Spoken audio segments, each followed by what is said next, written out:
पहला कृषि कानून, किसान अपनी फसल सीधा कंपनी को बेच सकता है।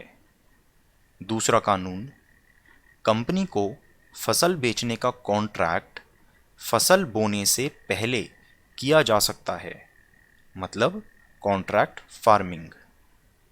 तीसरा कानून, कंपनी जितनी मर्जी चाहे फसल अपने गोडाउन्स में रख सकती है। इन तीन कानूनों के बारे में यूपीएससी प्रीलिम्स में जो क्वेश्चंस पूछ सकता है वो पॉइंट्स यहाँ दिए हैं। पहला कानून ट्रेड एंड कॉमर्स के बारे में है। हर स्टेट में कुछ एपीएमसी एक्ट होते हैं जिनके तहत किसान अपनी फसल को पहली बार सिर्फ एपीएमसी मंडी में ही बेच सकता है। ये कानून, पहला कृषि कानून, किसान को आज़ादी देता है कि वो एपीएमसी के बाहर या किसी और स्टेट में भी बिना ऑक्शनिंग के सीधा अपना सामान बेच सकता है। चाहे तो किसान अपना सामान सीधा ऑनलाइन बेचे, चाहे किसी और को बेचे जिसके पास पैन कार्ड हो, चाहे वो कोई इंडिविजुअल हो, कोई कंपनी हो, कोई दुकान हो, जिसके पास अपना पैन कार्ड है उसको किसान सीधा अपना सामान बेच सकता है। स्टेट गवर्नमेंट एपीएमसी मंडीज में कुछ टैक्स लगाती है कि जब भी किसान अपना सामान एपीएमसी मंडी में बेचेगा तो उस पर कुछ 2-3% का टैक्स देना पड़ता है सरकार को।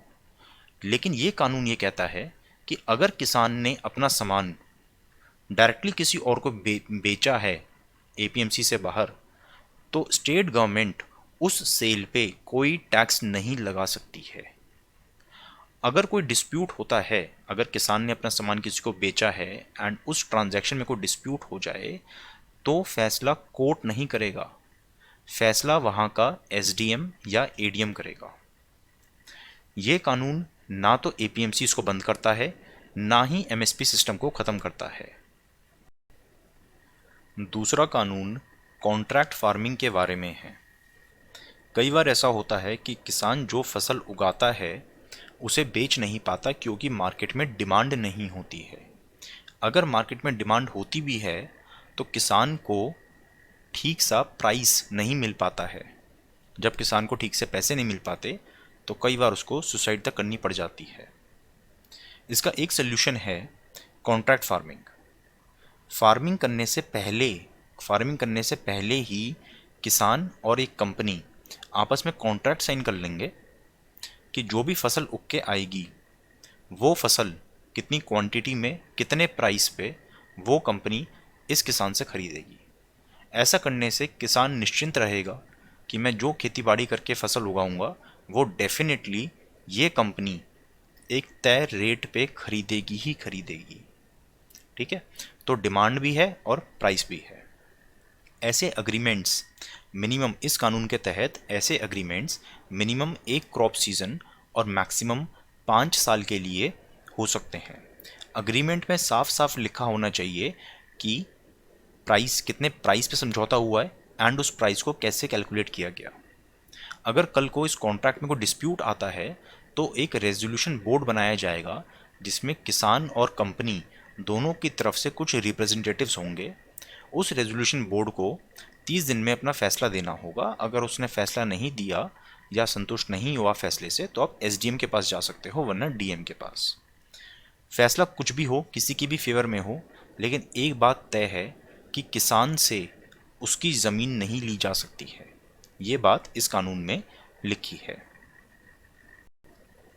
तीसरा कानून एसेंशियल कमोडिटीज़ एक्ट 1955 को अमेंड करता है। जब हमारा देश आज़ाद हुआ था तो देश में एग्रीकल्चरल प्रोडक्शन बहुत कम थी। एक तो प्रोडक्शन वैसे ही कम है, ऊपर से कई ट्रेडर्स बीच में बहुत ज़्यादा सामान, फसल को स्टोर कर लेते थे। जब वो बहुत ज़्यादा फसल को ख़रीद के स्टोर कर लेंगे तो आगे जनता को वो चीज़ नहीं मिलेगी एंड प्राइस इंक्रीज़ हो जाएंगे, और जब प्राइस इंक्रीज़ हो जाएंगे तो ट्रेडर उनको बेच के ज़्यादा मुनाफा कमा लेगा। इसीलिए सरकार लाई थी एसेंशियल कमोडिटीज़ एक्ट 1955 में, जिसके तहत कई चीज़ों पे, इस एक्ट के स्केड्यूल में जो चीज़ें दी हैं उन चीज़ों पे रिस्ट्रिक्शन होती है कि एक लिमिट से ज़्यादा कोई उनको स्टोर नहीं कर सकता है। अभी लेटेस्ट गवर्नमेंट ने इसको अमेंड करके ये कहा है कि कुछ फूड आइटम्स को एक्स्ट्रा ऑर्डिनरी सर्कमस्टेंसेस में ही रेगुलेट किया जा सकता है। यानी कि ये नहीं कि जब भी कोई गवर्नमेंट चाहे जब चाहे किसी पे भी लिमिट लगा दे एंड किसी भी ट्रेडर पे छापा मार दे। ठीक है, तो अगर कोई एक्स्ट्रा ऑर्डिनरी सिचुएशन होगी जैसे वॉर, फेमीन, नेचुरल कैलामिटी या एक्स्ट्रा ऑर्डिनरी प्राइस राइज, तभी सरकार कह सकती है कि नहीं ट्रेडर्स आप इतना ज़्यादा चीज़ स्टोर मत करो। अदरवाइज अगर कोई ऐसी बात नहीं है तो ट्रेडर्स जितना मर्जी चाहे फसल को, फूड क्रॉप्स को स्टोर कर सकते हैं। अब ये प्राइस राइज की लिमिट क्या है? कानून ये कहता है कि जो पेरिशेबल गुड्स हैं, ठीक है, उनमें अगर 100% प्राइस इंक्रीज हो जाए, मतलब प्राइस, मार्केट प्राइस दुगना हो जाए, या नॉन पेरिशेबल का मार्केट प्राइस 50% इंक्रीज कर जाए, तभी सरकार इस कानून का यूज़ करके इन कमोडिटीज़ पे स्टॉक लिमिट कुछ लगाएगी। अदरवाइज सरकार लिमिट नहीं लगाएगी। प्राइस राइज इंक्रीज कैसे कैलकुलेट करेंगे? पिछले 1 साल या 5 साल का एवरेज देखा जाएगा, उनमें से जो भी कम होगा एवरेज, उसके हिसाब से हम 50% या 100% इंक्रीज को कैलकुलेट करेंगे। कौन सी कमोडिटीज़ हैं जो इस एक्ट के अंडर आती हैं? इस एक्ट के ऊपर भी तो क्वेश्चन आ सकता है।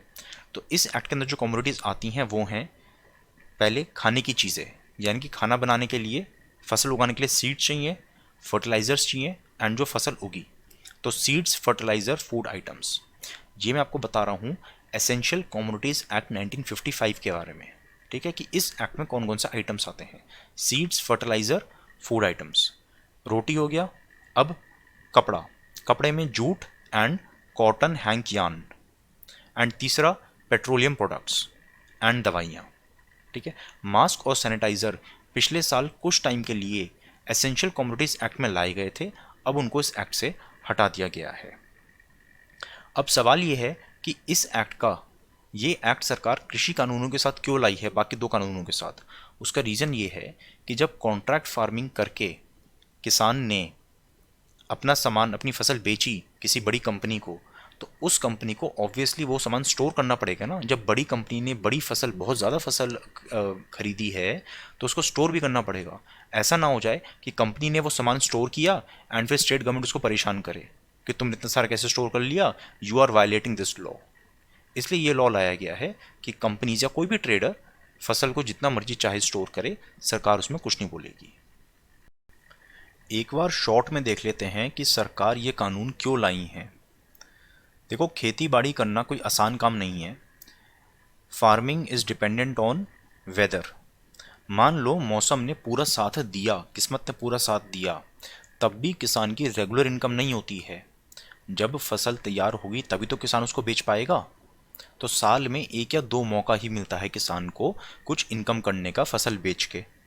और जब फसल तैयार होती है तब किसान उसको ज़्यादा दिनों तक रख नहीं सकता, क्योंकि फसल खराब हो सकती है और किसान के पास फसल रखने की ज़्यादा जगह भी नहीं होती है। इसलिए किसान की कोशिश रहती है कि जल्दी से जल्दी मैं उस फसल को बेच दूं।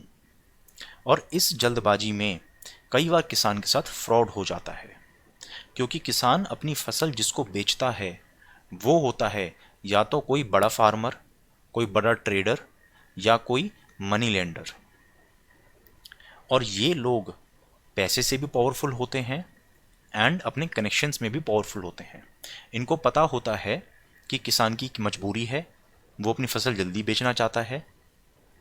इंफॉर्मेशन एसिमेट्री, मतलब मार्केट में एग्जैक्टली कितना रेट चल रहा है, किस चीज़ का, शहर में क्या रेट चल रहा है, ठीक है, ये सारी इन्फॉर्मेशन इनके पास तो होती है, बेचारे गरीब किसान के पास ऐसी इन्फॉर्मेशन नहीं होती है कई बार। इसलिए ये लोग किसान का अलग अलग तरीके से फिर एक्सप्लॉयटेशन करते हैं। कई बार तो किसान को अपनी ज़मीन से भी हाथ धोना पड़ता है। तो ऐसी चीज़ें आज़ादी के बाद तो बहुत ज़्यादा होती थी, इसलिए सरकार ने इसका एक सोल्यूशन निकाला। सरकार ने एपीएमसीज का एक सिस्टम बनाया, जिसके तहत स्टेट गवर्नमेंट्स ने अपने अपने स्टेट्स में एक एपीएमसी एक्ट बनाया और कहा कि हमारे स्टेट में कुछ कुछ जगह होंगी जिनको हम बोलेंगे एपीएमसी मंडी। सरकार ने इन कानूनों के तहत ये मैंडेटरी कर दिया कि किसान डायरेक्टली किसी को अपनी फसल नहीं बेचेगा। इट इज़ कंपलसरी कि किसान अपनी फसल एपीएमसी मंडी में ही बेचेगा। एपीएमसी मंडी में एक एपीएमसी कमेटी होगी। वो कमेटी देखेगी कि प्रॉपर ऑक्शनिंग के थ्रू ही किसान अपनी फसल बेच रहा है वहाँ पे, ताकि उसको सही दाम मिल जाए अपनी फसल का। उस एपीएमसी कमेटी में 50% किसान होते हैं, कुछ ट्रेडर्स होते हैं और कुछ गवर्नमेंट ऑफिशियल्स होते हैं। अब ये सुनने में तो बहुत अच्छा लग रहा होगा, लेकिन इसकी भी अपनी कुछ प्रॉब्लम्स थी, जैसे लाइसेंस बैरियर और कार्टल्स।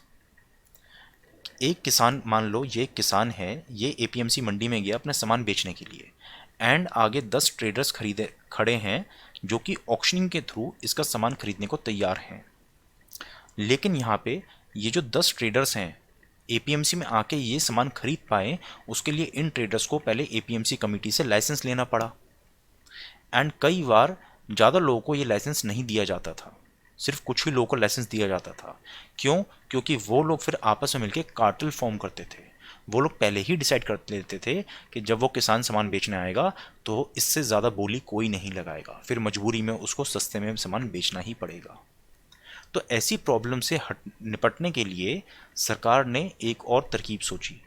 सरकार ने कहा कि अच्छा, ये सारे ट्रेडर्स बदमाशी कर रहे हैं, तो एक काम करते हैं, हम अपना ट्रेडर भेज देते हैं। यानी कि सरकार ने अपना एक ट्रेडर भेजा यहाँ पे। वो ट्रेडर है food corporation of India, FCI। अब ये 11th ट्रेडर यहाँ पे आ गया FCI का, गवर्नमेंट का। एंड ये ट्रेडर क्या बोली लगाएगा फार्मर के सामान की? ये ट्रेडर यानी कि FCI बोली लगाएगा जो उसको बताई गई है, MSP, minimum selling price, sorry minimum support price. Okay, तो ये ट्रेडर जो FCI है वो मिनिमम सपोर्ट प्राइस लगाएगा। तो अगर ये बाकी ट्रेडर्स MSP से कम बोली लगा रहे हैं तो ऑब्वियसली किसान अपनी फसल FCI को बेच देगा। लेकिन इस सिस्टम में भी अपनी कुछ कमियां हैं, हर सिस्टम में कुछ कमियां होती हैं। इस सिस्टम में कमियां ये हैं कि एक पर्टिकुलर APMC मंडी में जब किसान कहता है कि ठीक है मुझे अपनी फसल FCI को बेचनी है, तो FCI की भी अपनी कैपेसिटी होती है प्रैक्टिकली। ठीक है, पूरी की पूरी कंपनी तो खड़ी नहीं है हर APMC में जाके। वहाँ पे FCI से कुछ ऑफिशियल्स आए होंगे, उन्होंने अपना कोई काउंटर सेटअप किया होगा।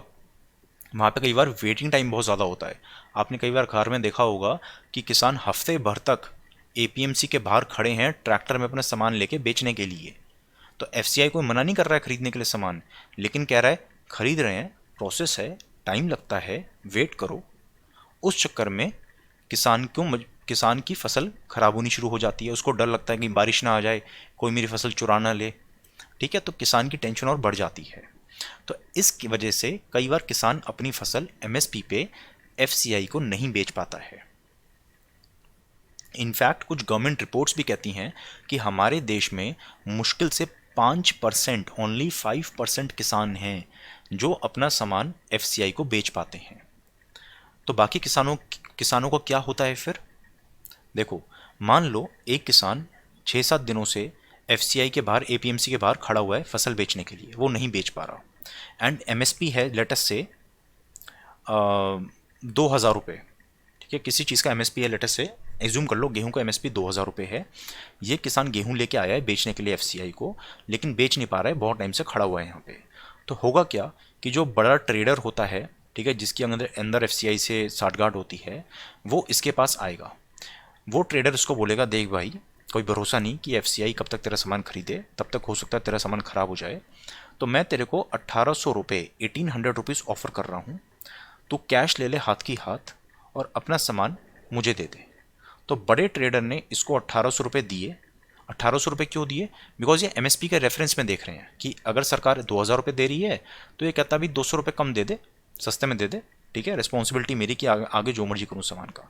किसान भी खुश है, कहते क्यों खामों को 200 रुपये का लालच करूँ, 1800 रुपये तो मिल ही रहे हैं ना, कैश हाथ में मिल रहा है। तो किसान खुशी खुशी अपना सामान इसको दे देता है 1800 रुपये में। एंड वो ट्रेडर तभी जाके FCI, क्योंकि इसकी साठगांठ होती है, वो बड़ा ट्रेडर वो सामान FCI को देता है और 2000 रुपये ले लेता है।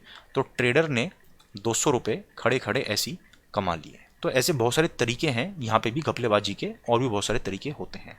लेकिन पॉइंट ये है कि जो छोटा किसान था, इसको हालांकि पूरे 2000 रुपये तो नहीं मिले MSP के, लेकिन फिर भी सब्सटैंशियल मनी मिल गया है। एमएसपी यहाँ पे एक रेफरेंस पॉइंट की तरह काम कर रहा है। अब इन कमियों को भी दूर करने के लिए सरकार 2003 में लाई थी मॉडल एपीएमसी एक्ट। ये भी एक एक्ट था सेंट्रल गवर्नमेंट का, लेकिन ये कोई प्रॉपर कानून नहीं था कि आप किसी पे फोर्स करो। ये एक मॉडल एक्ट था।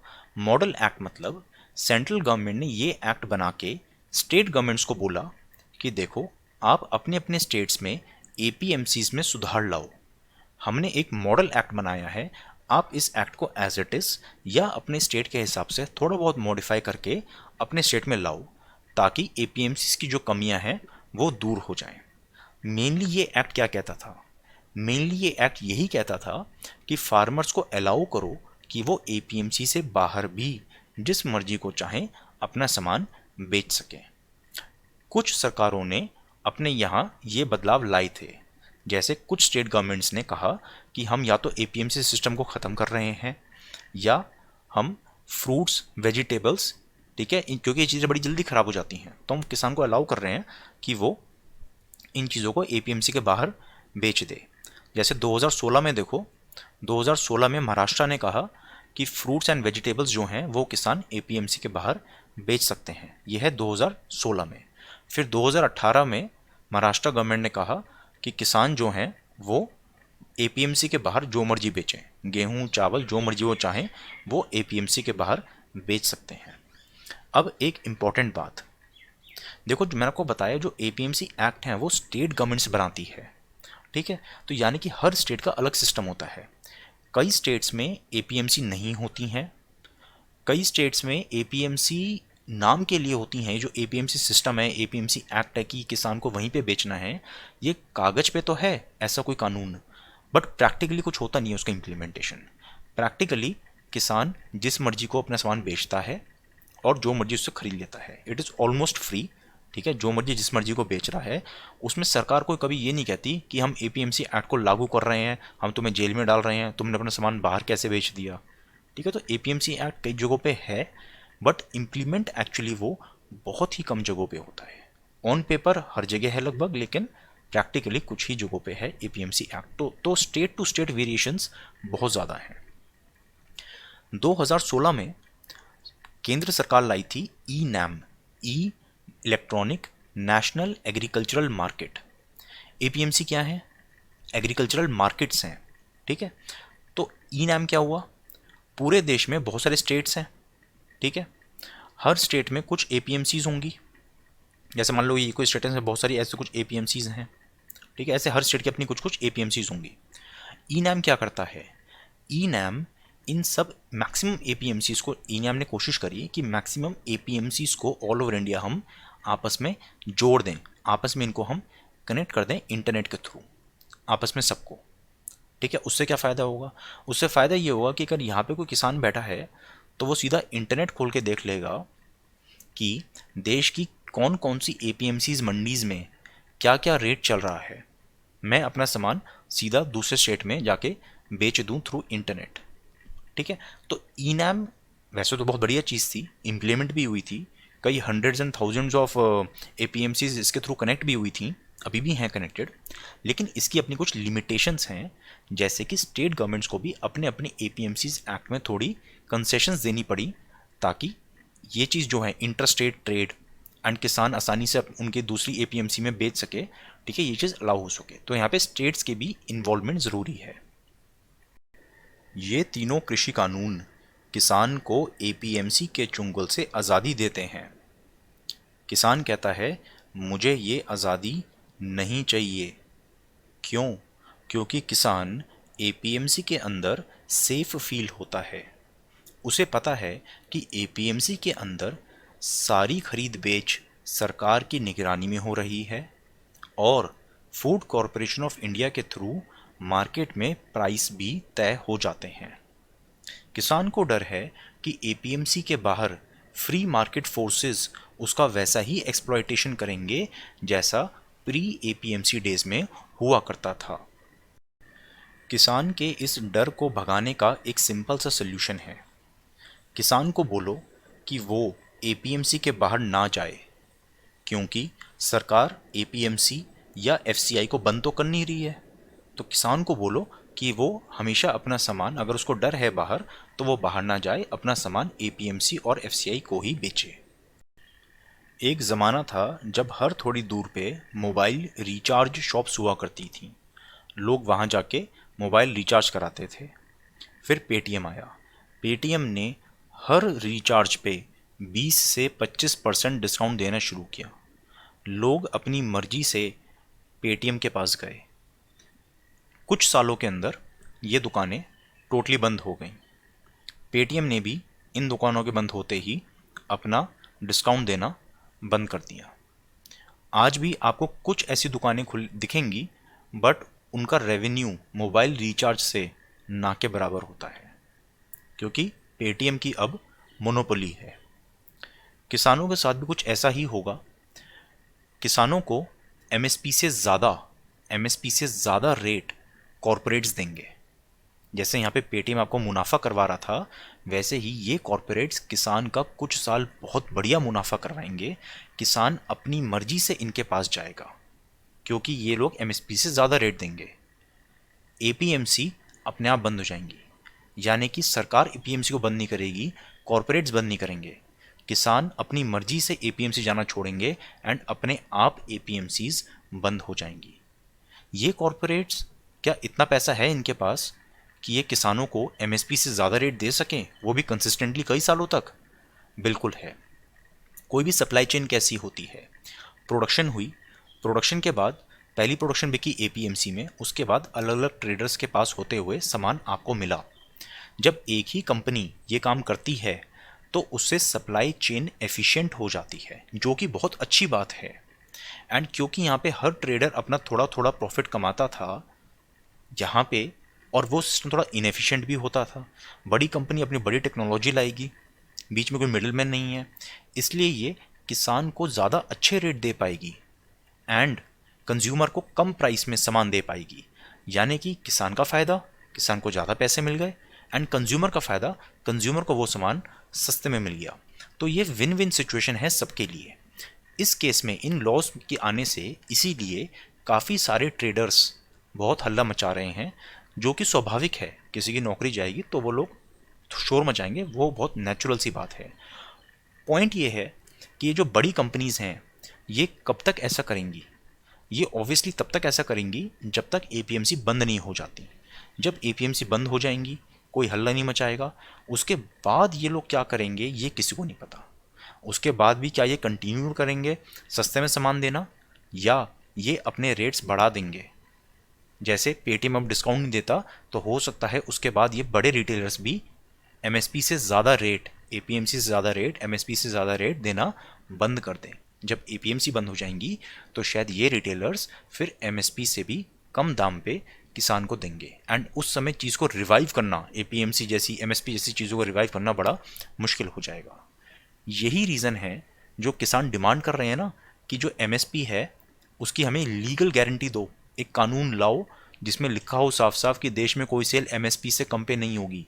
वो डिमांड इसीलिए, उनको डर है कल को रिटेलर्स आज तो देंगे लेकिन फ्यूचर में एमएसपी से कम में बेचेंगे, फिर हमसे खरीदेंगे सामान। इसलिए वो कह रहे हैं एक कानून बना दो कि चाहे किसान अपनी फसल एपीएमसी में बेचे, चाहे किसी छोटे ट्रेडर को बेचे, चाहे बड़े रिटेलर को बेचे, वो खरीद बेच एपीएमसी से कम दाम पे नहीं हो सकती, ऐसा कानून होना चाहिए। ये किसानों की इसीलिए डिमांड है, पेटीएम जैसे और भी इंडस्ट्रीज के एग्जाम्पल देखते हुए। एक सवाल, ये जो काम है बिग रिटेलर वाला, क्या ये काम कोई विदेशी कंपनी कर सकती है इंडिया में? क्या इस चीज़ में एफडीआई अलाउड है? है, 51%। मैंने आपको पिछली क्लास में बताई थी वाली बात। देखो, आप इंटरव्यू इस साल दो या अगले साल, ठीक है, एक चीज़ जो बहुत ज़्यादा रिलेटेड है, पूछी जा सकती है इस टॉपिक से, वो है 2012 में लाई गई 51% एफडीआई इन रिटेल। मुझे नहीं पता आप लोग उस समय कितने बड़े थे, बट उस टाइम ये मतलब बहुत ही बड़ा इशू था। जितना बड़ा आज फार्म लॉज है, शायद उतना या उससे बड़ा इशू था ये 51% एफडीआई इन मल्टी ब्रांड रिटेल का। छोटा सा टॉपिक है, ध्यान से सुनो, और इसका रिलेशन क्या है इस कानूनों के साथ वो सुनो। बहुत सिंपल सी चीज़ है। फैक्ट्री में कोई सामान बना, एक ट्रेडर, दूसरा ट्रेडर, ऐसे बहुत सारे ट्रेडर्स के थ्रू गया एंड आपको मिला। ऑब्वियसली ये सप्लाई चेन काफ़ी इनएफिशिएंट होती है। अगर कोई सिंगल बंदा, कोई बड़ी कंपनी, जैसे मान लो बिग बाज़ार, मान लो बिग बाज़ार ने सीधा फैक्ट्री से सामान खरीदा किसी भी कंपनी का और अपने स्टोर में बेच दिया, तो ऑब्वियसली आपको फ़ायदा होगा, कंपनी को भी फ़ायदा होगा, सबकी बल्ले बल्ले, ट्रेडर्स को नुकसान होगा। ठीक है, तो इंडिया में बिग बाज़ार जैसी कुछ कंपनीज हैं जो ये काम बढ़िया से करती हैं, लेकिन फिर भी इनकी सप्लाई चेन, बिग बाज़ार की भी सप्लाई चेन ज़्यादा एफिशिएंट नहीं है। उनसे ज़्यादा एफिशिएंट कौन है? वो हैं कुछ विदेशी कंपनियां, जैसे कि वॉलमार्ट।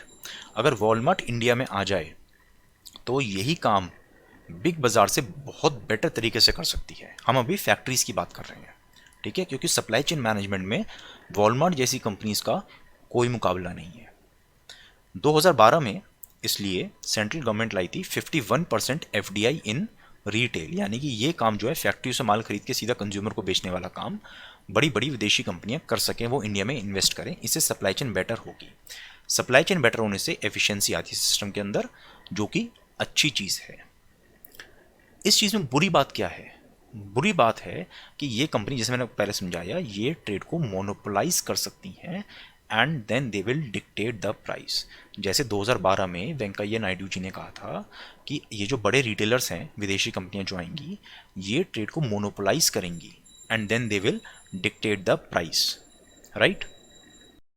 डिक्टेट द प्राइस को बुरा मत मानो, कई बार अच्छा भी हो सकता है। जैसे जियो का एग्जाम्पल, जब जियो आया उससे पहले एयरटेल, वोडाफोन, ये लोग जिस चीज़ के 500-600 रुपये चार्ज करते थे, वो चीज़ जियो ने हमें 150 रुपये में दे दी। और जियो ने इतनी बढ़िया सर्विस दी कि मैक्सिमम लोगों ने जियो का कनेक्शन ले लिया। तो जियो की वर्चुअली, प्रैक्टिकली जियो की मोनोपोली हो गई, जियो बहुत बड़ा हो गया। क्योंकि जियो इतना बड़ा हो गया, now Jio was able to dictate the price. बाकी सबको भी अपने प्राइस कम करने पड़े। फ़ायदा किसको हुआ? कंज्यूमर को हुआ या नहीं हुआ? बेटर टेक्नोलॉजी मिली और सस्ते दाम में मिल गई। तो डिक्टेट द प्राइस अच्छा भी हो सकता है, बुरा भी हो सकता है। It can work both ways, it depends on the company and the industry also. ये जो 51% एफडीआई की लिमिट है, ये उस समय तो सर बीजेपी ने कहा था कि हम हटा देंगे, बट उन्होंने हटाई नहीं। तो ये लिमिट आज भी है, ठीक है। तो आज की डेट में कोई विदेशी कंपनी भी ये काम कर सकती है, जो फार्म लॉज वाला काम है, रिटेल वाला, वो काम कर सकती है। एक इम्पॉर्टेंट डिफरेंस 2012 और 2020 में ये है कि उस समय हम जो लाए 51% एफडीआई इन रिटेल, उसमें हमने एपीएमसी लॉस को अमेंड नहीं किया था। वो हमने किसी भी सप्लाई चेन की बात करी थी। रिटेल में तो कोई भी सामान बेच सकते हो ना आप। तो यानी कि उस टाइम क्या होता कि विदेशी कंपनी किसान से, फैक्ट्री से खरीद लिया, ठीक है, विदेशी कंपनी किसान से सामान खरीदती, लेकिन एपीएमसी के थ्रू। वो विदेशी कंपनी एपीएमसी में जाके एपीएमसी में एज अ ट्रेडर लाइसेंस लेती। फिर एपीएमसी में जब सामान की बोली लगती, ऑक्शनिंग होती, तो वहाँ पे 10 ट्रेडर्स होते हैं। उन ट्रेडर्स में आपके लोकल ट्रेडर्स होते, फूड कॉरपोरेशन ऑफ इंडिया होता, एंड ये बड़ा बाहर का रिटेलर होता। तो प्रॉपर ऑक्शनिंग प्रोसेस चल रहा है सरकार के सामने। एंड अगर ये रिटेलर वहाँ से बढ़िया दाम में खरीद ले तो अच्छी बात है, एमएसपी से ज़्यादा खरीद के, उसके बाद ये इन बाकी ट्रेडर्स को छोड़ता हुआ सीधा आपको माल सप्लाई कर देगा। तो ये था 2012 वाला सिस्टम, ठीक है, जिसको बहुत ज़्यादा लोगों ने अपोज किया, बट अल्टीमेटली वो सरकार लाई उसको, एंड जो चीज़ आज भी एप्लीकेबल है। 2020 में जो हमने डिफरेंस लाए, वो ये फार्म लॉज जो डिफरेंस लाए हैं, वो ये हैं कि ये रिटेलर, इसको एपीएमसी जाने की जरूरत नहीं है, ये एपीएमसी को बाईपास करते हुए सीधा किसान से ले सकता है। यानी कि जब ये सीधा डायरेक्टली डीलिंग कर रहा है किसान से, वो जो इनइक्वालिटी, इतनी बड़ी कंपनी छोटे किसान से डीलिंग कर रही है, उस दौरान वहाँ पे कोई एफसीआई नहीं खड़ी हुई, वो डीलिंग एपीएमसी के अंदर सरकार के सामने नहीं हो रही है, वो उनकी आपस में डीलिंग हो रही है। फल, सब्जी, दाल, इनके रेट कभी कभी बहुत ज़्यादा फ्लक्चुएट करते हैं, लेकिन गेहूं चावल के रेट कभी फ्लक्चुएट नहीं करते ज़्यादा। क्यों? ऐसी क्या बात है? क्योंकि वहाँ पे किसी की मोनोपोली है जो कि रेट तय कर देता है। जैसे ऊपर बोला ना हमने कि जिसकी मोनोपोली होती है वो प्राइस डिक्टेट करता है। जैसे टेलीकॉम में जियो प्राइस डिक्टेट करता है, जियो की मोनोपोली है एक तरह से, प्रैक्टिकली वो दादा है वहाँ का। गेहूं चावल की मार्केट में एपीएमसी में एक दादा बैठा है, एफसीआई। कोई भी अगर एमएसपी से कम पे बेचता है गेहूं चावल, तो एफसीआई उससे खरीद लेता है, क्योंकि सरकार की ओपन एंडेड प्रोक्योरमेंट पॉलिसी है। किसान जितना मर्जी गेहूं चावल दे, एफसीआई एमएसपी पे खरीदेगा ही खरीदेगा। ठीक है।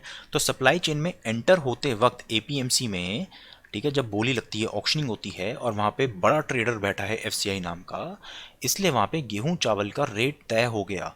अब वो आपके पास जैसे मर्जी आए, लेकिन एक रेफरेंस पॉइंट तो तय हो गया ना, कितना प्राइस में फ्लक्चुएशन हो जाएगा। इसीलिए गेहूं चावल के रेट कभी ज़्यादा फ्लक्चुएट नहीं होते, कितने सालों का रिकॉर्ड उठा के देख लो आप, लेकिन बाकी चीज़ों के होते रहते हैं।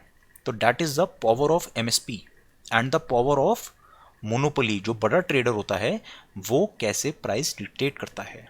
और मैं आपको बताया, ये अच्छा भी हो सकता है, बुरा भी हो सकता है। गेहूं चावल के रेट के केस में ये अच्छी चीज़ है। इनफैक्ट एक छोटी सी बात बताता हूँ आपको, 2 साल पहले बहुत इंटरेस्टिंग केस हुआ था। जैसे मान लो ये पंजाब है, पंजाब में टोटल राइस की प्रोडक्शन हुई मान लो 100 यूनिट। पंजाब में राइस की प्रोडक्शन हुई एक साल में 100 यूनिट। एफसीआई गया वहाँ पे, एफसीआई ने कितना चावल उठाया वहाँ से, उठाया करीब 104 यूनिट। प्रोडक्शन हुई 100 यूनिट की, और एफसीआई ने खरीद लिया 104। तो सरकार ने मतलब थोड़ा ढूंढा कि भी ऐसा कैसे हो गया।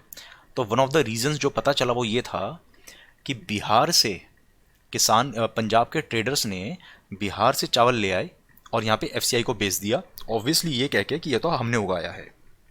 ठीक है ना। तो यहाँ पे क्या हुआ, एक तरह से बिहार के किसान का भी थोड़ा सा भला हो गया, क्योंकि उसको भी रिलेटिवली बेटर प्राइस मिल गया। भाई बिहार के किसान ने पंजाब के ट्रेडर को अपना सामान क्यों बेचा था, इसीलिए बेचा था ना क्योंकि उसको बिहार का जो ट्रेडर है उसे बेटर प्राइस मिल रहा था वहाँ पे। ठीक है। तो आप जो मर्जी कर लो, एक बार जब रेट तय हो गया, जब सेल हो रही है बढ़िया से एमएसपी रेट पे, तो पूरी कंट्री में रेफरेंस पॉइंट वो एमएसपी बन जाता है। इसलिए आप देश के किसी कोने में चले जाओ, ज़्यादा फ्लक्चुएशन आपको कभी नहीं दिखेगी गेहूं और चावल के केस में। वैसे ये एफसीआई करता क्या है, इतना सारा गेहूं चावल खरीद के ये सारा जाता कहाँ है, ये जाता है हमारी पीडीएस शॉप्स पे। तो जो एमएसपी है, ठीक है, जो एफसीआई, ध्यान से सुनो बात, थोड़ी काफ़ी अच्छे कंसेप्ट हैं यहाँ पे। फूड कॉर्पोरेशन ऑफ इंडिया ने किसान को पैसे दिए, ये ग्रीन एरो पैसे दिखा रहा है, पैसे दिए एपीएमसी में, एंड किसान ने अपने गेहूं दे दिए एफसीआई को। एफसीआई ने आगे वो गेहूं दिए स्टेट्स को, स्टेट्स ने पीडीएस शॉप्स के थ्रू लोगों को सस्ते दाम में वो गेहूं आगे पास ऑन कर दिए। ठीक है। तो इस काम को करने में एफसीआई की जेब से गए, लेटर से मान लो 20 रुपये, 20 रुपीज़ एफसीआई ने, 20 रुपीज़ पर केजी एफसीआई ने किसान को दिए, 20 रुपये दिए, और उसको ये मिल गया गेहूँ। अब एफसीआई ने जब किसान से वो सामान उठाया, ट्रक्स में भरवाया, अपने गोडाउन्स में स्टोर किया, तो इन सब चीज़ों को बोलते हैं प्रोक्योरमेंट इंसिडेंटल्स। प्रोक्योरमेंट तो यहाँ पे हुई है, लेकिन प्रोक्योरमेंट करने में कुछ इंसिडेंटल खर्चे होते हैं, ऑब्वियस सी बात है। वो लग गए मान लो 5 रुपये। एफसीआई की जेब से पहले 20 रुपये गए किसान की तरफ, फिर 5 रुपये चले गए इन सब चीज़ों में, तो एफसीआई की जेब से चले गए 25 रुपये। वो सारा गेहूं एफसीआई ने बेचा स्टेट गवर्नमेंट्स को। स्टेट गवर्नमेंट्स उस गेहूं के लिए एफसीआई को कितना पैसा देंगी, उसको हम बोलते हैं सेंट्रल इशू प्राइस। ठीक है। नेशनल फूड सिक्योरिटी एक्ट 2013 के हिसाब से ये सेंट्रल इशू प्राइस चावल के लिए 3 रुपये, गेहूं के लिए 2 रुपये, और कोर्स ग्रेन के लिए 1 रुपया है। ठीक है। ये अभी तक चेंज नहीं हुआ है और ये सारे स्टेट्स के लिए यूनिफॉर्म है। राइट। तो एफसीआई की जेब से गए थे 25 रुपये, और 2 रुपये इसको यहाँ से मिल गए। तो यानी कि टोटल नुकसान कितना हुआ, 25 गए 2 आ गए, टोटल नुकसान हुआ 23 रुपये का, 23 रुपीज़ का। ये 23 रुपीज़ होती है फूड सब्सिडी, जो कि भारत सरकार फूड कॉर्पोरेशन ऑफ इंडिया को दे देती है कि हाँ भाई ये तुम्हारी फूड सब्सिडी है। ठीक है। ऐसे पूरा सिस्टम वर्क करता है। तो सवाल ये है, कल को अगर ये एलिगेशंस सही हैं कि एपीएमसी अपने आप ख़त्म हो जाएंगी, एमएसपी अपने आप ख़त्म हो जाएगा, कोई फोर्स नहीं करेगा, ठीक है ना, तो फिर पीडीएस शॉप्स का क्या होगा, वहाँ पे गेहूं कैसे देगी सरकार। तो उसका आंसर देखो आप, पीआईबी की खबर है फरवरी 2021 की। हालांकि ये खबरें बहुत पहले से चल रही हैं, बट ठीक है, देखो यहाँ पे क्या लिखा है, direct cash transfer under PDS. यहाँ पे सरकार ने बेसिकली लोकसभा या राज्यसभा में कोई क्वेश्चन पूछा गया था, उसके रिप्लाई में बताया है कि पीडीएस में हम जो लोगों को पीडीएस शॉप के थ्रू फ्री में ये सस्ते दाम में गेहूं चावल देते हैं, सरकार कोशिश कर रही है कि लोगों को गेहूं चावल देने की जगह हम पैसे दे दें। वो कैसे वर्क करेगा?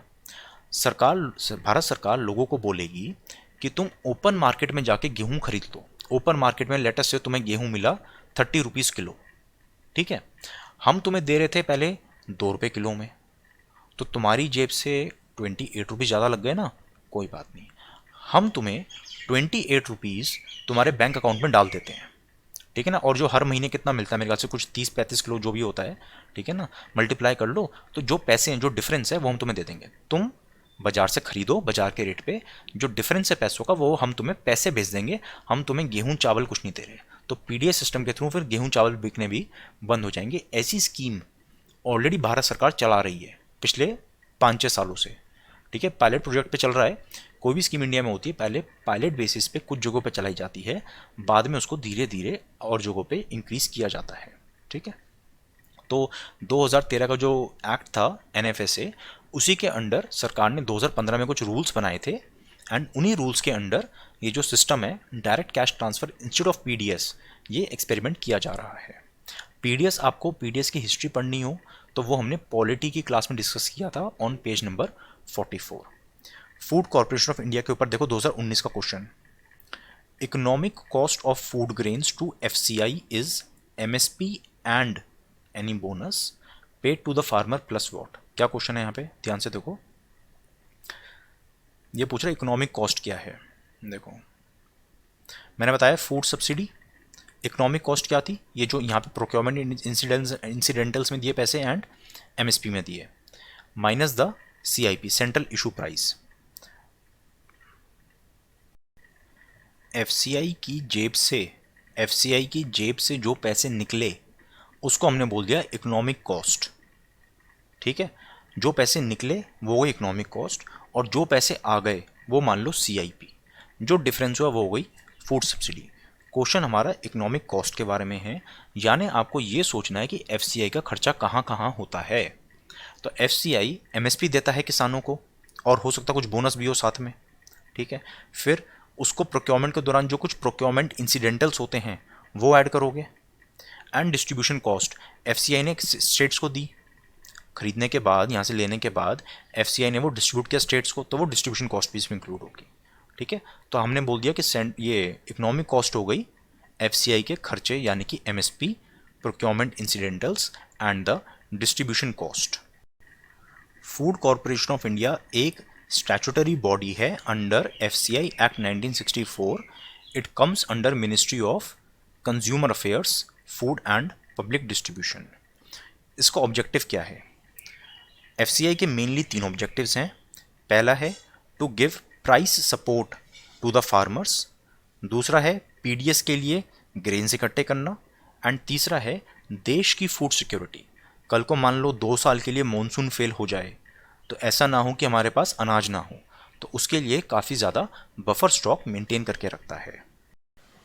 जैसे गवर्नमेंट पीडीएस में कैश ट्रांसफ़र लाने की कोशिश कर रही है, उसी तरह प्रोक्योरमेंट के लिए भी गवर्नमेंट कुछ एक्सपेरिमेंट्स कर रही है, जैसे पीएम आशा, प्रधानमंत्री अन्नदाता आय संरक्षण अभियान। अभी गवर्नमेंट किसान से डायरेक्टली सामान खरीदती है एंड उसको पैसे दे देती है। इसका मतलब ये है प्राइस सपोर्ट स्कीम, यहाँ पे प्रोक्योरमेंट सरकार कर रही है। एक ऑल्टरनेटिव है प्राइवेट प्रोक्योरमेंट। यहाँ पे किसान से सामान एक प्राइवेट कंपनी खरीदेगी और किसान को पैसे दे देगी, लेकिन ऐसा करने में उस कंपनी को कुछ घाटा हो सकता है। उस घाटे की भरपाई कंपेंसेशन सरकार सीधा उस कंपनी को दे देगी। इसको बोलते हैं private procurement and stockist scheme. कुछ जगहों पे इसके एक्सपेरिमेंट्स करे जा रहे हैं। तीसरा ऑप्शन है प्राइस डेफिशिएंसी पेमेंट स्कीम। इसमें किसान मार्केट में सामान बेचेगा एंड अगर उसका सामान एमएसपी से कम दाम में बिका तो सरकार किसान को डिफरेंस के पैसे दे देगी। मान लो एमएसपी है किसी चीज़ पे 2000 रुपये, लेकिन किसान का सामान बिका मार्केट में 1500 रुपये में, तो किसान को 1500 रुपये तो मार्केट से मिल गए, और एमएसपी तक पहुंचने के लिए जो 500 रुपये का डिफरेंस है, वो 500 रुपये भारत सरकार सीधा किसान को दे देगी। कुछ लोग सरकार पे आरोप लगा रहे हैं कि सरकार एफसीआई द्वारा की गई प्रोक्योरमेंट को ख़त्म करना चाहती है।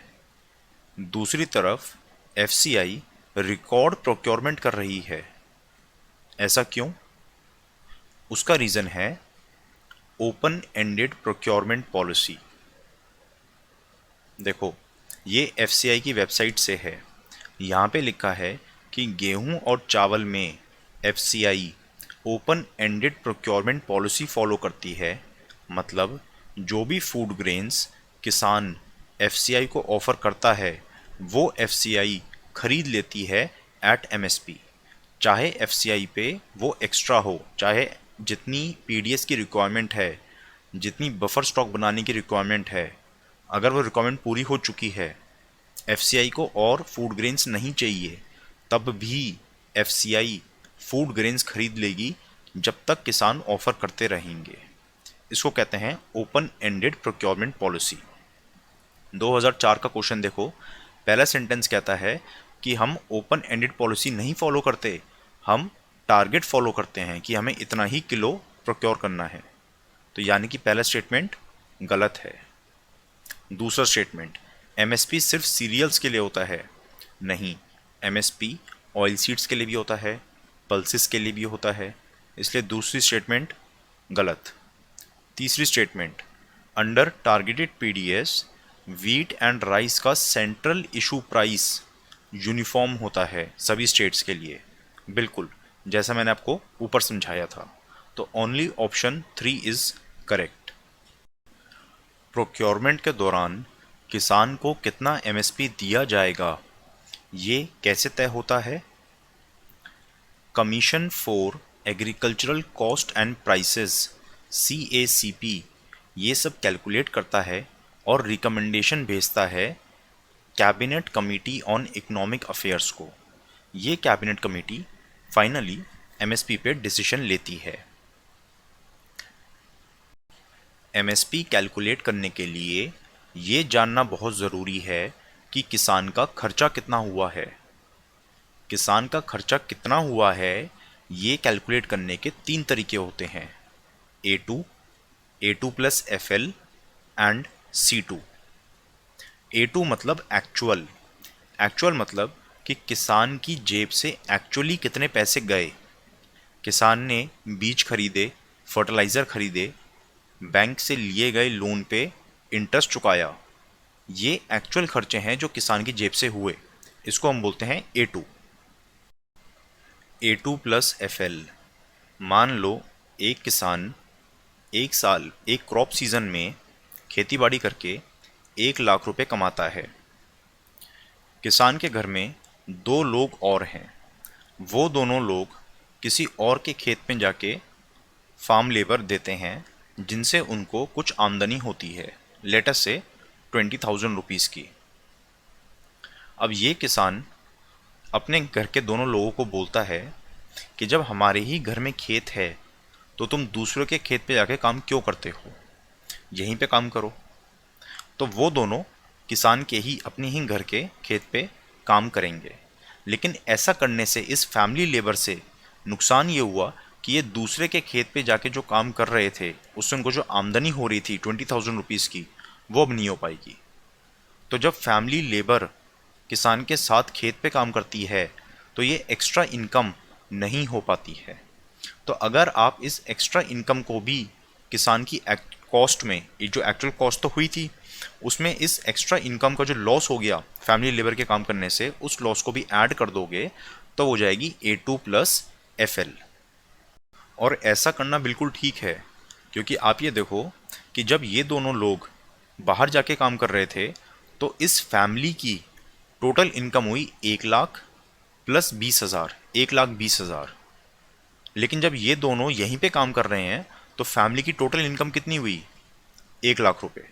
तो 20,000 रुपये इनकम कम हो गई। तो हम उसको, उस 20,000 रुपये को भी हमें किसान की कॉस्टिंग में ऐड करना चाहिए। तीसरे तरह की कॉस्टिंग होती है C2 कॉम्प्रिहेंसिव। इसमें हम ये एज्यूम कर रहे हैं कि किसान का अपना खेत है, किसान उस पर खेती बाड़ी कर रहा है। अब एज्यूम करो कि अगर किसान इस पर खेती बाड़ी नहीं करता, किसान इस खेत को किसी और को दे देता रेंट पे, तो किसान की कुछ इनकम होती। लेकिन किसान क्योंकि इसको किसी को रेंट पे नहीं दे रहा है, खुद यूज़ कर रहा है, इसलिए किसान की वो रेंटल इनकम नहीं हो पा रही है। उसी तरह किसान ने A2 के खर्चे करने के लिए अपनी जेब से पैसे लगाए। अगर किसान वो पैसा खर्च नहीं करता तो वो पैसा बैंक में होता, किसान को कुछ ब्याज मिल रहा होता उसके ऊपर, तो किसान का वो भी इंटरेस्ट लॉस भी हो रहा है।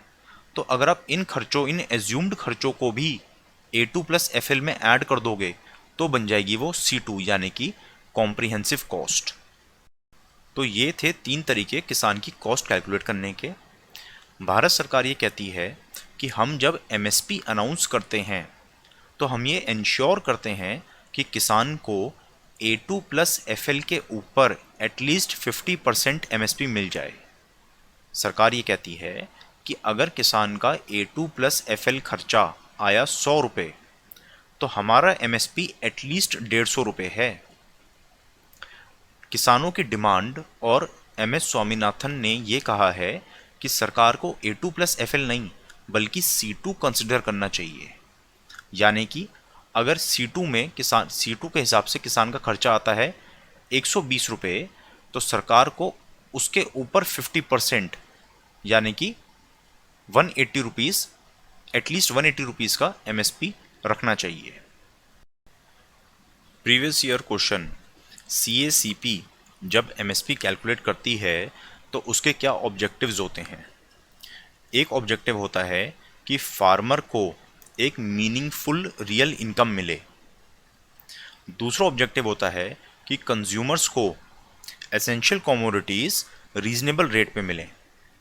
ठीक है, किसान को भी ठीक ठाक पैसे मिल जाएं और लोगों को एसेंशियल कमोडिटीज़ रीजनेबल प्राइस पे मिल जाएं। ठीक है, ये जो एसेंशियल कमोडिटी बोल रहे हैं हम, ये कोई एसेंशियल कमोडिटी एक्ट वाली बात नहीं कर रहे हैं, इन जनरल जो रोज़मर्रा में लोग अपना सामान यूज़ करते हैं। तीसरा ऑब्जेक्टिव ओवरऑल यही है कि एग्रीकल्चरल प्राइसेस थोड़े स्टेबलाइज रहें। जैसे मैंने आपको बताया था ना कि जब सरकार MSP अनाउंस करती है गेहूं चावल के एंड एक्चुअली उस पर प्रोक्योरमेंट करती है तो उनके प्राइस स्टेबल रहते हैं। तो ये होते हैं 3 ऑब्जेक्टिव CACP के। यहाँ पे चौथा ऑप्शन है to ensure maximum price for farmer. नहीं, किसान को ज़्यादा से ज़्यादा पैसे मिलें ये कोई ऑब्जेक्टिव नहीं है। ज़्यादा से ज़्यादा पैसे मिले, अब आप बोल दो कि कंज्यूमर को सस्ते से सस्ते दाम पे चीज़ मिल जाए, नहीं। हमें यहाँ पे बैलेंस बना के रखना पड़ता है फार्मर और कंज्यूमर में। आप अगर MSP बहुत ज़्यादा कर दोगे तो किसान खुश हो जाएगा, लेकिन इन्फ्लेशन बहुत ज़्यादा हो जाएगी। MSP बहुत कम कर दोगे तो किसान उस चीज़ को उगाएगा ही नहीं फिर, राइट। तो एक बैलेंस क्रिएट करना पड़ता है, इसलिए option 4 is wrong, only 1, 2 and 3 are correct. दूसरा प्रीवियस ईयर क्वेश्चन देखो, Cabinet Committee on Economic Affairs ने MSP अनाउंस किया किन चीज़ों पे। तो देखो यहाँ पे आप कंसेप्ट समझो, MSP किन चीज़ों के लिए होता है। कंसेप्ट क्या था MSP का कि लोगों को कुछ एसेंशियल चीज़ें, essential agricultural commodities reasonable price में मिले। आपको लगता है यहाँ पे कॉफ़ी होगा, कॉफ़ी कोई एसेंशियल चीज़ है? नहीं, कंज्यूमर पर्सपेक्टिव से कॉफ़ी कोई एसेंशियल चीज़ नहीं है। और फार्मर के पर्सपेक्टिव से देखो, कॉफ़ी कोई गरीब किसान नहीं उगाता, ठीक है। Coffee is a plantation crop, तो इट इज़ हाईली अनलाइकली कि कॉफ़ी पे सरकार MSP देगी। ऑप्शन 3 नहीं होना चाहिए। एंड देखो 3 ऑप्शंस में ऑप्शन 3 दिया हुआ है, hence by elimination option B is a correct option. CACP को Commission for Agricultural Cost and Prices को 1965 में बनाया गया था। उस समय इसका नाम कुछ और था एंड 1985 में इसका ये CACP नाम पड़ा। It comes under ministry of agriculture and farmer welfare. ये 23 कमोडिटीज़ के लिए MSP रिकमेंड करता है। 23 कमोडिटीज़ में there are 7 cereals, 7 oil seeds, 5 pulses and 4 commercial crops.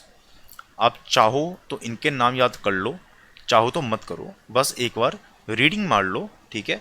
ताकि आपको समझ में आ जाए। जैसे कॉफ़ी ऐसा क्वेश्चन आ गया था, तो यू विल जस्ट रियलाइज, एक बार पढ़ लो इन चीज़ों को, अदरवाइज मैं ये कहूँगा याद करने की जरूरत नहीं है।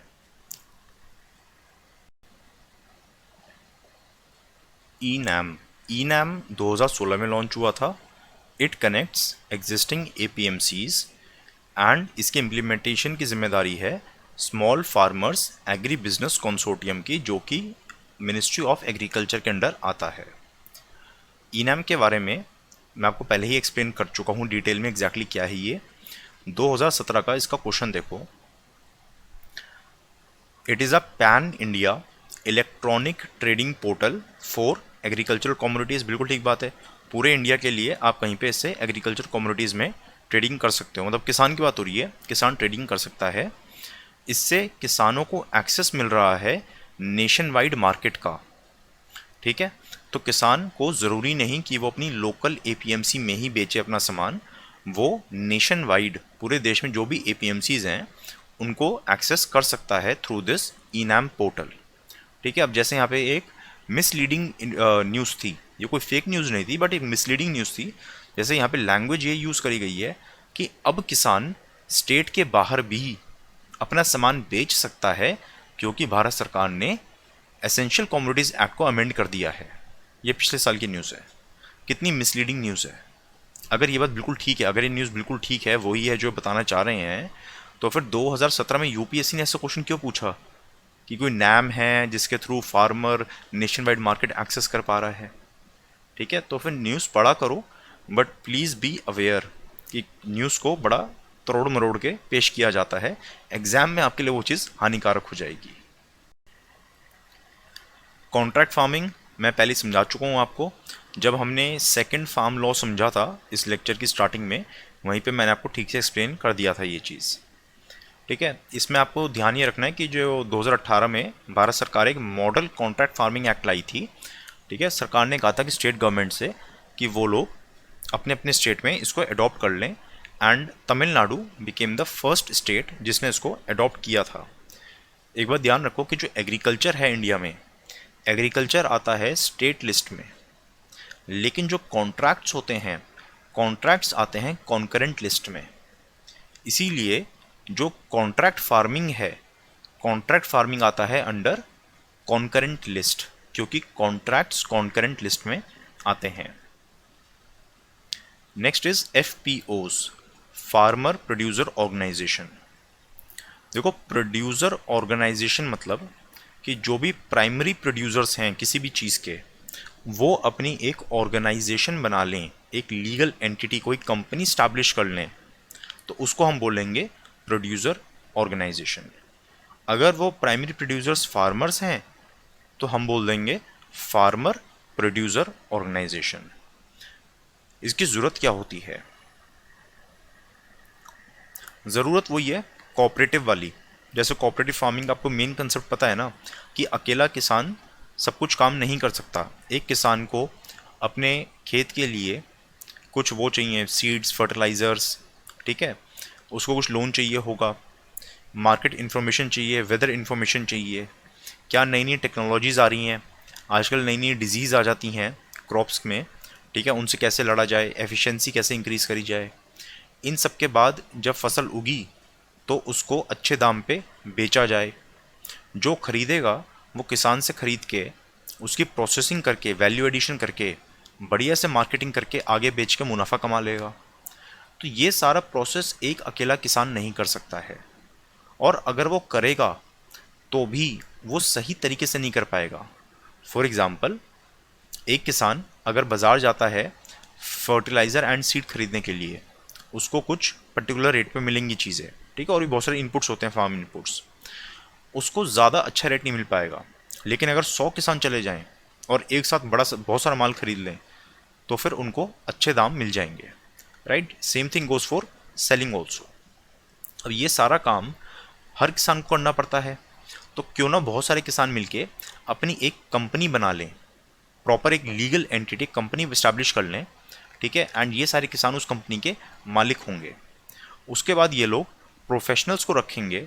जो प्रोफेशनल, एक होगा जो प्रोक्योरमेंट के देखेगा, एक प्रोफेशनल आपका सारा अकाउंट्स देखेगा, इन्फॉर्मेशन वगैरह देखेगा, ठीक है। एक प्रोफेशनल का काम होगा कि वो मार्केट में सीधा बेचे सामान को या फिर थोड़ी प्रोसेसिंग वगैरह करे फिर बेचे। ठीक है। तो प्रोड्यूसर ऑर्गेनाइजेशन के बड़े फायदे होते हैं, राइट। तो 2011 में भारत सरकार ने करीब 2.5 लाख किसानों को इकट्ठा करके 250 एफपीओज बनाए थे, यानी कि on an average her FPO में लगभग 1000 किसान थे। आज की डेट में इंडिया में 5000 से ज़्यादा एफपीओज हैं। अभी गवर्नमेंट एक स्कीम चला रही है, scheme for formation and promotion of FPOs. इसमें हमारा टारगेट ये है कि 2019 से 2024 के बीच में और नए 10,000, 5,000 तो पहले से हैं, और नए 10,000 एफपीओज बनाए जाएं। इस स्कीम की इम्प्लीमेंटेशन एजेंसी है small farmers agro business consortium, NABARD and national cooperative development corporation. MSP for MFP, जैसे ऊपर हमने बताया था कि सीएसीपी एग्रीकल्चरल कमोडिटीज़ के लिए एमएसपी रिकमेंड करता है गवर्नमेंट को, उसी तरह minor forest produce MFP minor forest produce के लिए भी एक एमएसपी की स्कीम है भारत सरकार की। ये स्कीम 2011 में लॉन्च करी गई थी, जैसा यहाँ पे देखो पीआईबी है, ठीक है। पीआईबी में यहाँ पे देखो ये स्कीम 2011 में लॉन्च हुई थी। कुछ कोचिंग इंस्टीट्यूट्स इसको 2013 बताते हैं, ठीक है। It was launched in 2011। ये MSP for MFP CACP recommend नहीं करता है, मिनिस्ट्री ऑफ ट्राइबल अफेयर्स में एक प्राइसिंग सेल है, वो रिकमेंड करता है। इसकी नोडल एजेंसी एफसीआई नहीं है, यहाँ पे नोडल एजेंसी ट्राइफेड है।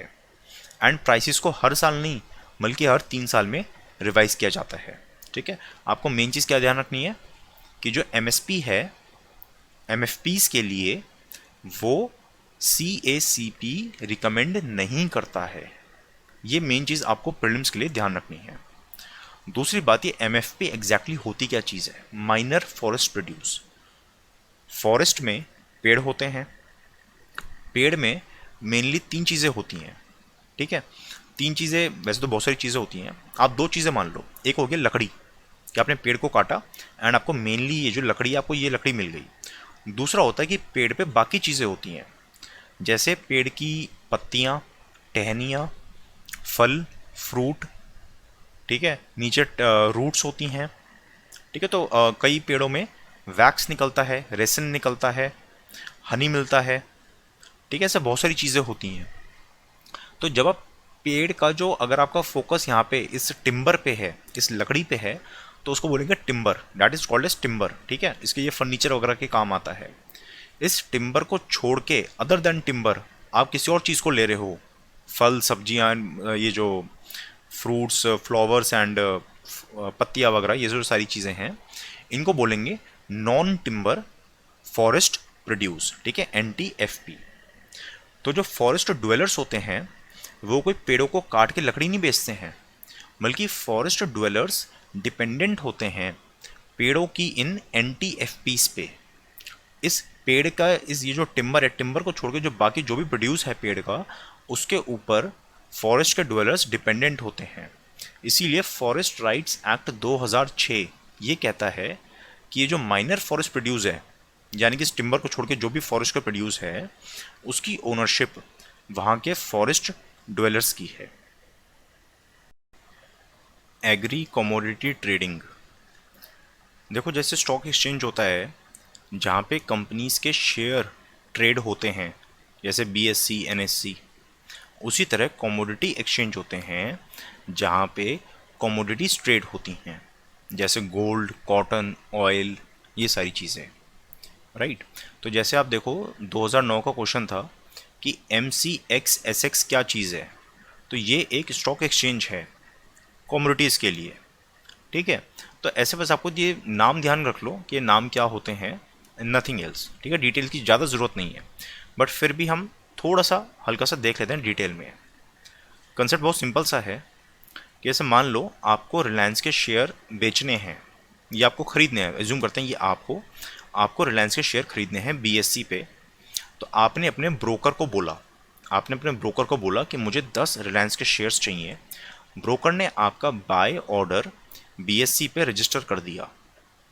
उसी तरह कोई और ब्रोकर होगा एंड उसका कोई और क्लाइंट होगा, वो रिलायंस के शेयर बेचना चाहता है। आप खरीदना चाहते थे, ये बेचना चाहता है। ये बेचना चाहता है, इसने अपने ब्रोकर को बोला कि मैं 10-20 जो भी हैं रिलायंस के शेयर बेचना चाहता हूँ इतने रेट पे, एंड ब्रोकर ने वो यहाँ पे ऑर्डर उसका प्लेस कर दिया। अब एक्सचेंज में इस तरह हर सेकंड हज़ारों ऑर्डर्स आ रहे हैं। एक्सचेंज उनको मैच करेगा, बाय एंड सेलिंग के प्राइसेस होते हैं अलग अलग, ठीक है, तो उन प्राइस पे मैचिंग करेगा एंड ट्रेड्स एग्जीक्यूट हो जाएंगी। ऐसे नॉर्मली एक एक्सचेंज काम करता है, right.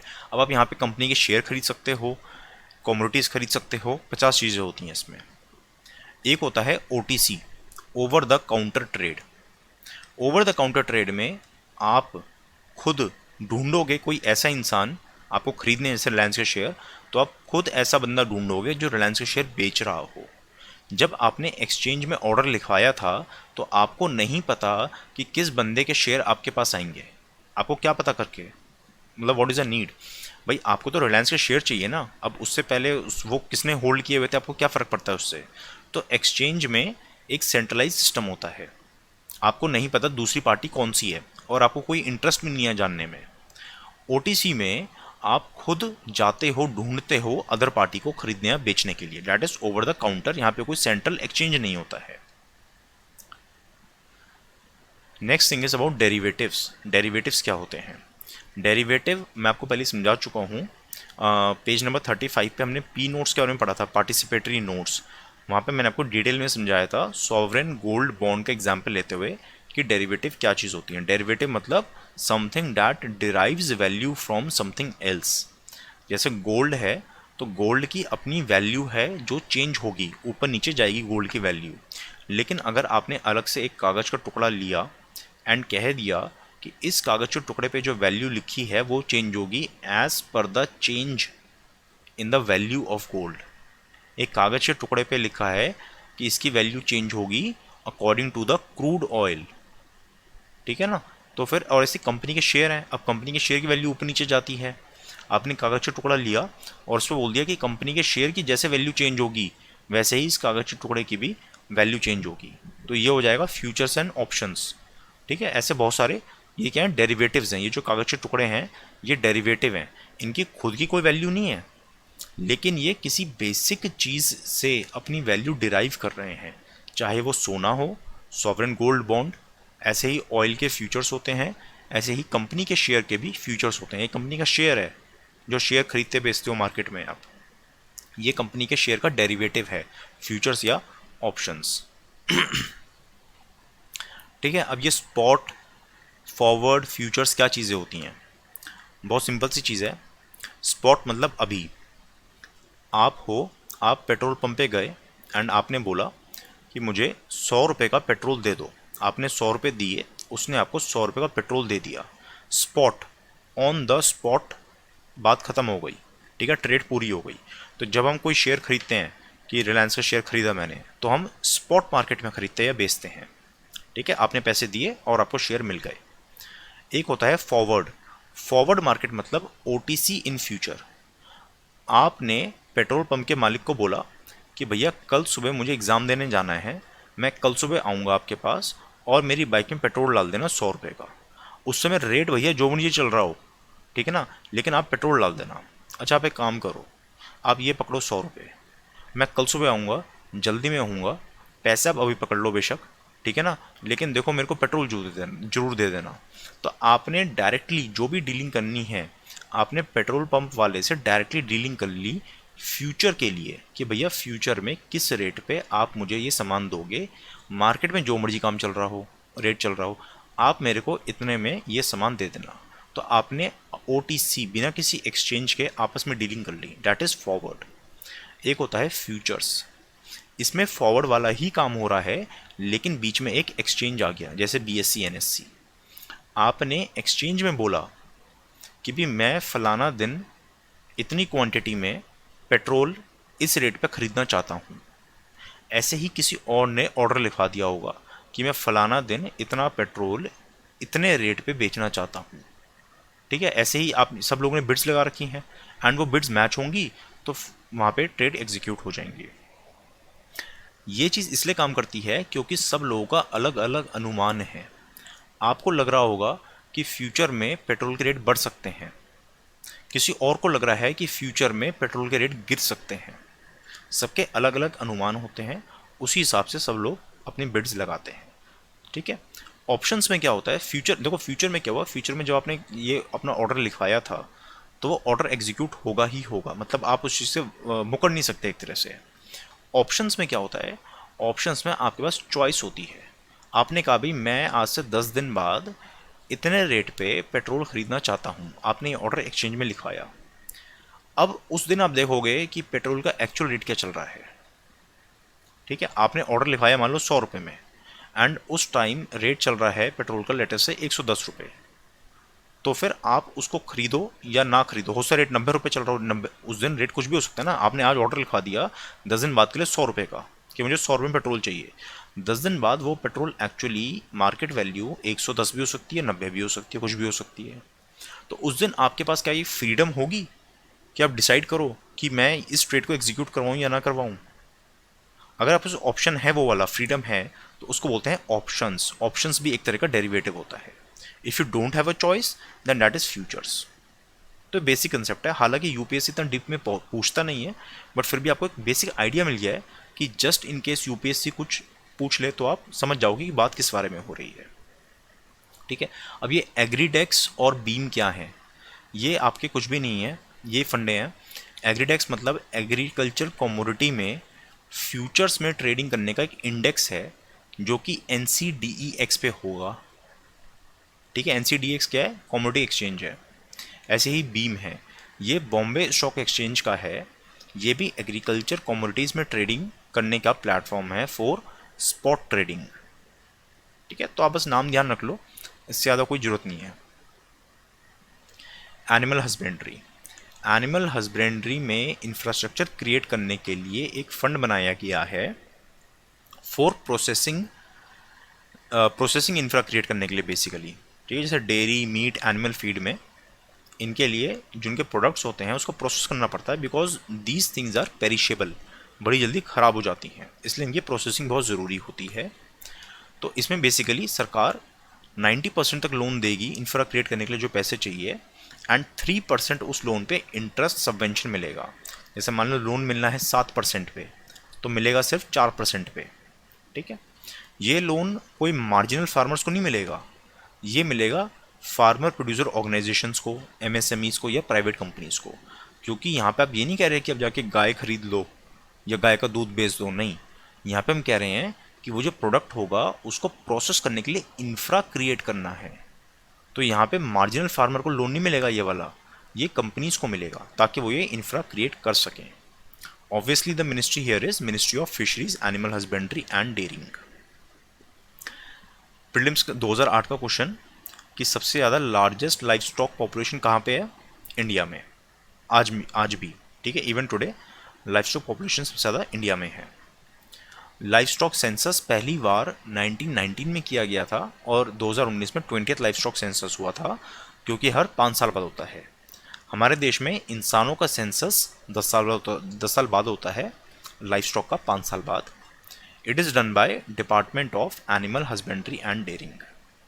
India livestock, buffalo और मिल्क प्रोडक्शन में नंबर 1 है, फिश, पोल्ट्री और गोट में नंबर 2 है। फिशरीज़ का आपको बस थोड़ा सा डेटा पता होना चाहिए कि fisheries contribute 6% to our agriculture GDP, 20% to agricultural exports, 5% of total exports, and India is the second largest producer of fish but 4th largest exporter. Fisheries state subject है, इसलिए स्टेट या स्टेट गवर्नमेंट की जिम्मेदारी है inland fisheries की, जैसे reverse में, pond, lake, यहाँ पे जो फिशिंग हो रही है, एंड 12 नॉटिकल माइल्स तक।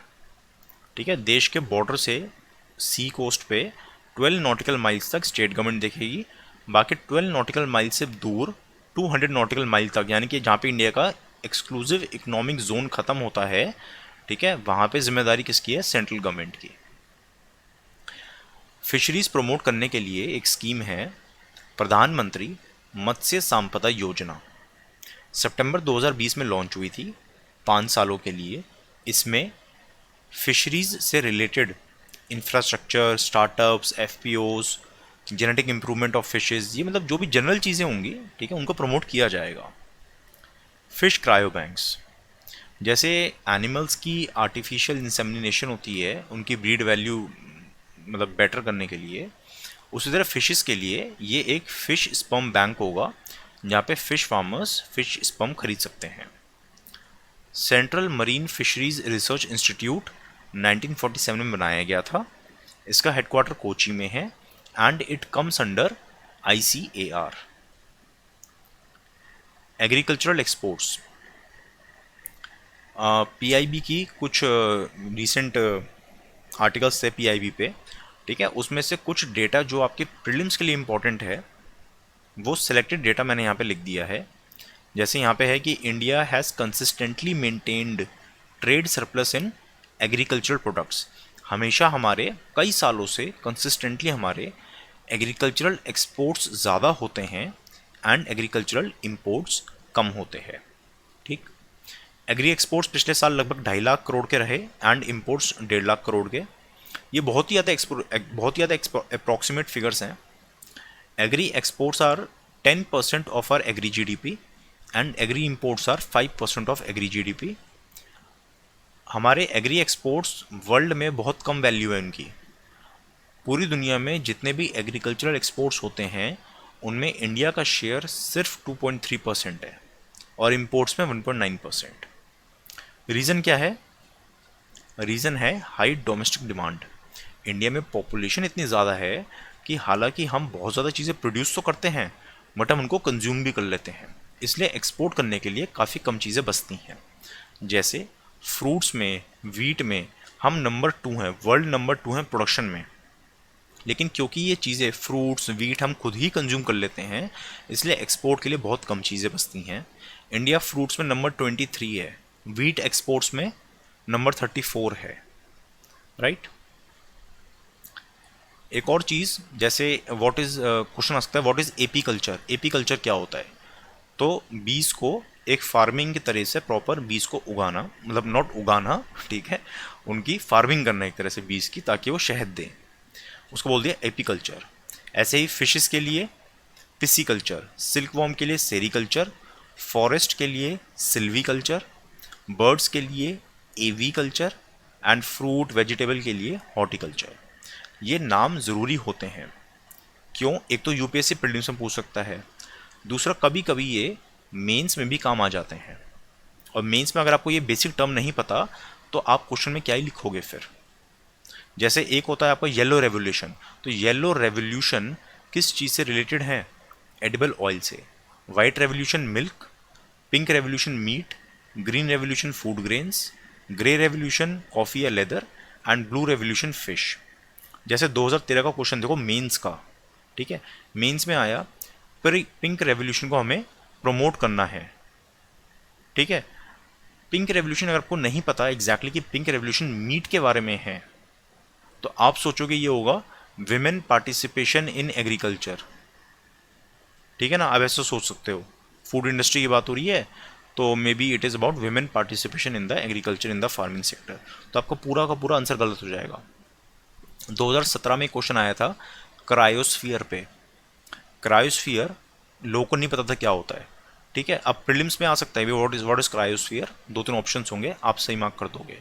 अब किसी बंदे को क्रायोस्फीयर पता ही नहीं क्या होता है तो वो मेंस में पूरा आंसर क्या लिखेगा? तो ऐसे कुछ टर्म्स को याद कर लो तो बेटर है, प्री और मेंस दोनों के लिए। कॉटन, कॉटन के बारे में न्यूज़ है। एक कस्तूरी कॉटन, मतलब एक सिंपली यूपीएससी प्रीलिम्स में पूछ सकता है कि व्हाट इज़ कस्तूरी कॉटन, तो ऑप्शन दे देगा कि कॉटन की नई कोई हाइब्रिड वैरायटी है या कोई जेनेटिकली मॉडिफाइड कॉटन है, ऐसा कुछ बोल देगा, जबकि ऐसा कुछ भी नहीं है। कस्तूरी कॉटन बस एक ब्रांड है, ठीक है। इंडिया का जो one of the best cottons होते हैं सर्टेन स्टैंडर्ड के हिसाब से, ठीक है, उनको हम कस्तूरी कॉटन नाम से हमने उनकी ब्रांडिंग कर दी है, ये लोगो बना दिया है ताकि उनको बेचने में आसानी हो, ठीक है। किसी चीज़ की जब ब्रांडिंग वगैरह होती है उसकी आइडेंटिफिकेशन आसान हो जाती है। आसान आइडेंटिफिकेशन से, ब्रांडिंग से उसकी वैल्यू थोड़ी अच्छी हो जाती है, पैसे आसानी से, अच्छे पैसे मिल जाते हैं। ठीक है, तो इंडिया को जो बेस्ट कॉटन रहेगा, स्पेशली जो लॉन्ग स्टेपल वाला है, मतलब कॉटन के ना फाइबर्स होते हैं, थोड़ा छोटा फाइबर वाला कॉटन, लंबे फाइबर वाला कॉटन। ठीक है, लॉन्ग फाइबर वाले कॉटन को इनिशियली हम प्रीमियम स्टेटस बोलते हुए उसको कस्तूरी कॉटन नाम से बेचेंगे इंटरनेशनल मार्केट में। ठीक। दूसरी बात, कुछ बेसिक फैक्ट्स कॉटन के बारे में, जैसे India is the second largest producer of cotton in the world. एक बात मैंने यहाँ पे लिखना भूल गया कि सबसे ज़्यादा कॉटन उगाने का एरिया वो भी इंडिया में ही है। ठीक है, कॉटन उगाने के लिए अगर एरिया कंपैरिजन करो तो इंडिया में सबसे ज़्यादा एरिया है, लेकिन प्रोडक्शन में नंबर 1 नहीं है इंडिया, क्योंकि इंडिया में यील्ड लो है। ठीक है, India is the largest consumer of cotton. 23% of global cotton India में बनता है। 51% of global organic cotton India में बनता है। इंडिया अकेली कंट्री है जिसमें चारों कॉटन की स्पीशीज़ उगती हैं। ठीक है, चारों स्पीशीज़ का नाम आपको लर्न नहीं करना है, इतना ध्यान रखो कि अगर कोई स्पीशीज़ हो उसके आगे जोसिसम लिखा हो, जोसिपियम, ठीक है, जोसिपियम लिखा हो, तो आप समझ लेना कॉटन की बात हो रही है। जैसे 2017 या 18 की बात थी, उसमें यूपीएससी ने प्रीलिम्स में क्वेश्चन पूछा था, प्रोसोपिस जूलीफ्लोरा क्या है। तो प्रोसोपिस जूलीफ्लोरा साइंटिफिक नेम है। ठीक है, एक इन्वेसिव स्पीशीज़ का, और वो चीज़ अखबार में आई थी एग्ज़ाम से, मेरे ख्याल से 1-2 महीने पहले, या शायद 1-2 हफ्ते पहले शायद आई थी इंडियन एक्सप्रेस में। ठीक है, तो अब बस ये टर्म ध्यान रखो कि जोसिपियम क्या है। जोसिपियम आपको दिख जाए, समझ जाना कॉटन की बात हो रही है। इंडिया में कॉटन उगाने का सबसे ज़्यादा एरिया महाराष्ट्र में है, लेकिन सबसे ज़्यादा प्रोडक्शन गुजरात में होती है। कॉटन से क्या बनता है जनरली? खादी क्लोथ। तो हर वो क्लोथ जो कॉटन से बना है वो खादी है, ऐसा होता है क्या? नहीं। खादी मतलब hand spun and hand woven. देखो, जैसे ये आपको कॉटन का पौधा है, यहाँ से आपने कॉटन का फाइबर निकाला। फाइबर का पहले स्पिनिंग प्रोसेस होता है, जिसको चरखा कहते हैं ना। चरखे पे क्या होता है, रॉ कॉटन को थ्रेड्स में कन्वर्ट किया जाता है। ये आपका रॉ कॉटन था, चरखे से रॉ कॉटन को थ्रेड्स में कन्वर्ट किया जाता है, इसको बोलते हैं स्पिनिंग प्रोसेस। तो जब ब्रिटेन में स्पिनिंग जेनी बन गई थी मशीन, तो इंडिया में जो जो काम हम लोग चरखे से करते थे वो काम ये मशीन कर देती थी। तो वहाँ पे हमारी मार्केट काफ़ी शिफ्ट हो गई, प्रोडक्शन प्रोसेस काफ़ी शिफ्ट हो गया था। जब ये थ्रेड बन गया चरखे से, तो थ्रेड को क्रिस क्रॉस करके, ये फोटो देखो, ठीक है ना, थ्रेड को ऐसे क्रिस क्रॉस करके फैब्रिक बनता है, यानी कि वीविंग प्रोसेस। ये हैंडलूम है। यहाँ पे थ्रेड को वोवन करके, वीव करके फैब्रिक बनाया गया, एंड फैब्रिक की स्टिचिंग करके आपकी शर्ट पैंट तैयार हो गई। ठीक है, तो अगर ये जो काम है चरखे वाला काम मशीन से ना करके आपने ये हाथ से किया है, स्पिनिंग प्रोसेस, यानी चरखे से किया ये वाला काम, एंड फिर जो वीविंग प्रोसेस है ये भी हैंडलूम से किया है, ना कि पावर लूम से। यहाँ पे पावर नहीं है, यहाँ पे लेडी अपने हाथ से इस मशीन को चला रही है, दिस इज हैंडलूम। तो यस, ये हो गया हैंड वोवन। तो अगर hand spun and hand woven है तो ही हम उसको खादी बोलेंगे। और ये डेफिनेशन दी हुई है, किसी कानून में दी है डेफिनेशन? हाँ, कानून में दी हुई है।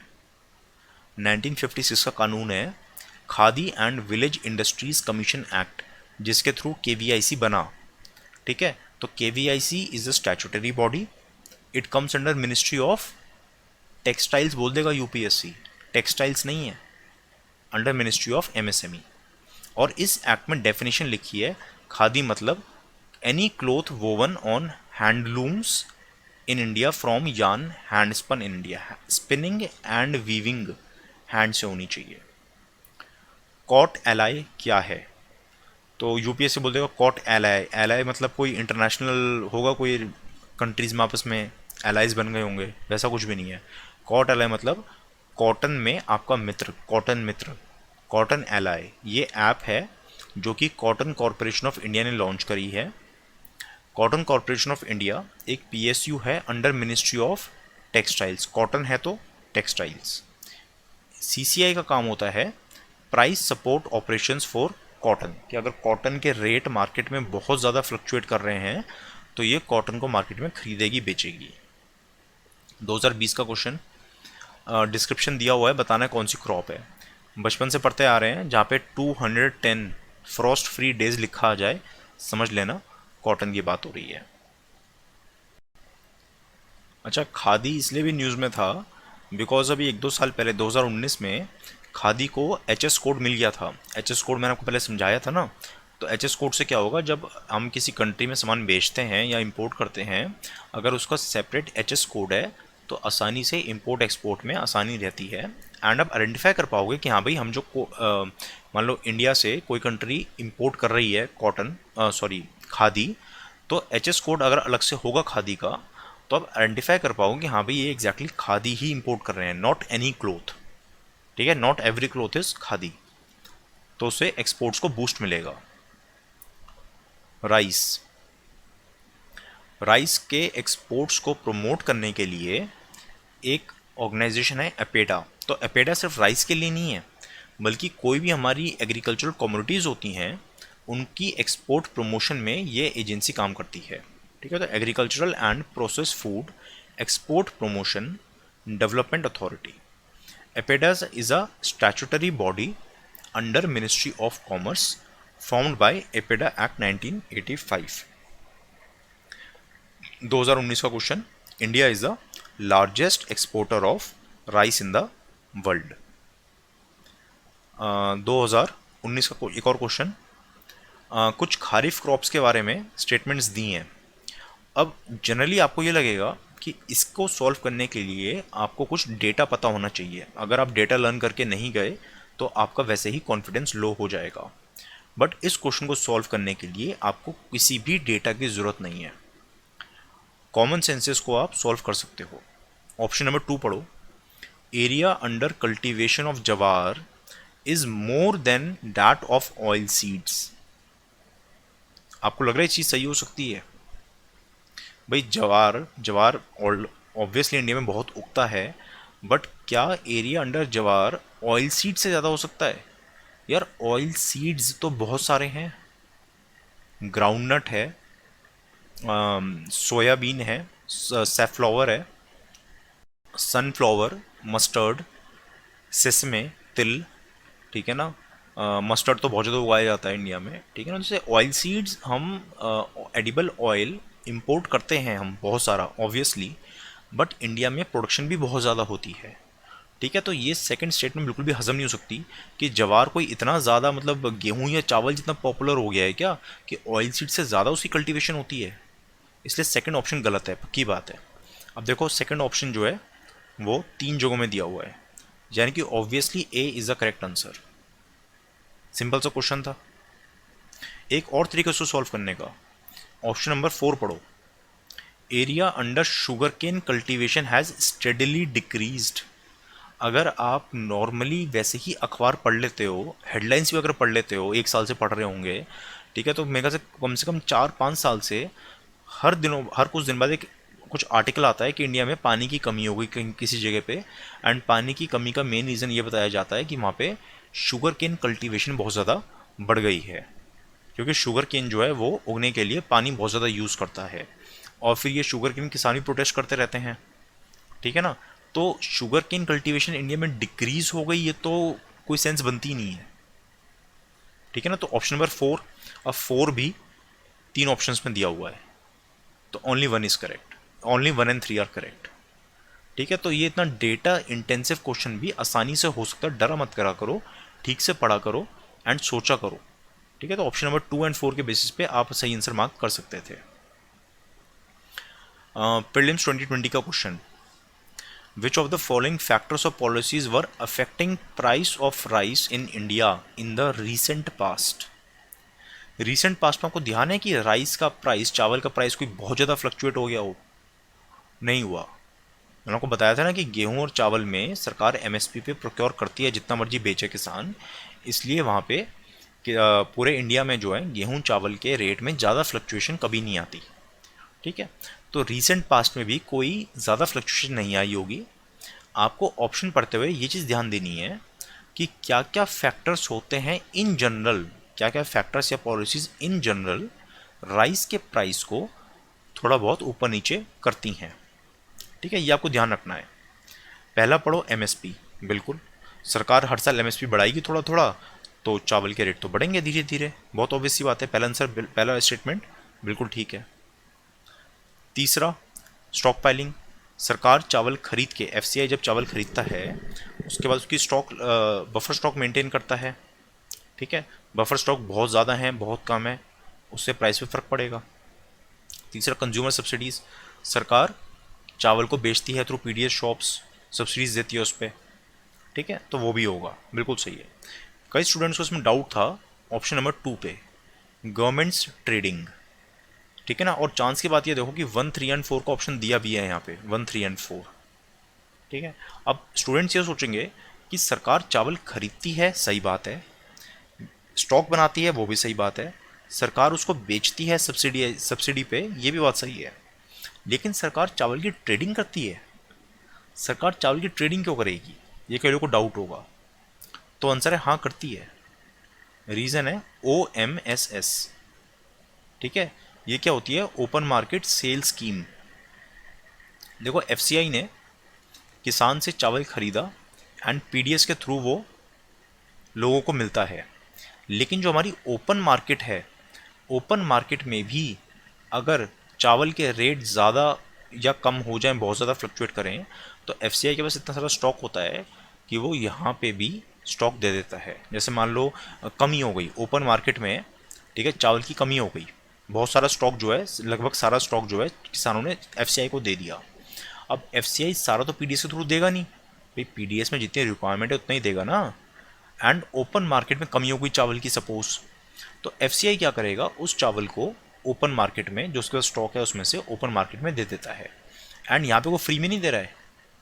जब एफसीआई पीडीएस के थ्रू दिलवा देता है स्टेट्स को, वो तो सेंट्रल इशू प्राइस पे देता है। चावल का कितना, 3 रुपये है ना, 3 रुपये किलो। लेकिन जब एफसीआई ओपन मार्केट में देता है तो वो होलसेल के रेट पे देता है, जो कि इस समय मेरे ख्याल से 23 रुपीज़ है शायद। ठीक है ना, तो एफसीआई ने किसान से खरीदा एंड लगभग बिना किसी लॉस के उसको ओपन मार्केट में सेल कर दिया। ठीक है, तो जैसे बहुत सारे न्यूज़ आर्टिकल्स थे कि various steps taken by FCI to ensure availability of food grains across the country. FCI खरीदता तो है, फिर उसको बेचता भी है अंडर ओएमएसएस। ठीक है ना, ओपन मार्केट सेल कर रहा है एफसीआई, वीट का स्टॉक क्लियर कर रहा है वगैरह वगैरह, तो गवर्नमेंट ट्रेडिंग करती है।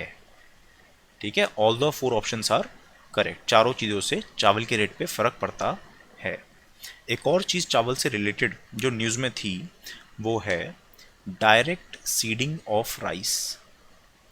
आपने राइस में देखा होगा, ऐसी फ़ोटो आपको दिखती है जनरली राइस की, क्यों? उसका रीज़न है वीड्स। जब भी कोई चीज़ खेत में उगाते हो तो जनरली साथ में वीड्स उग जाते हैं।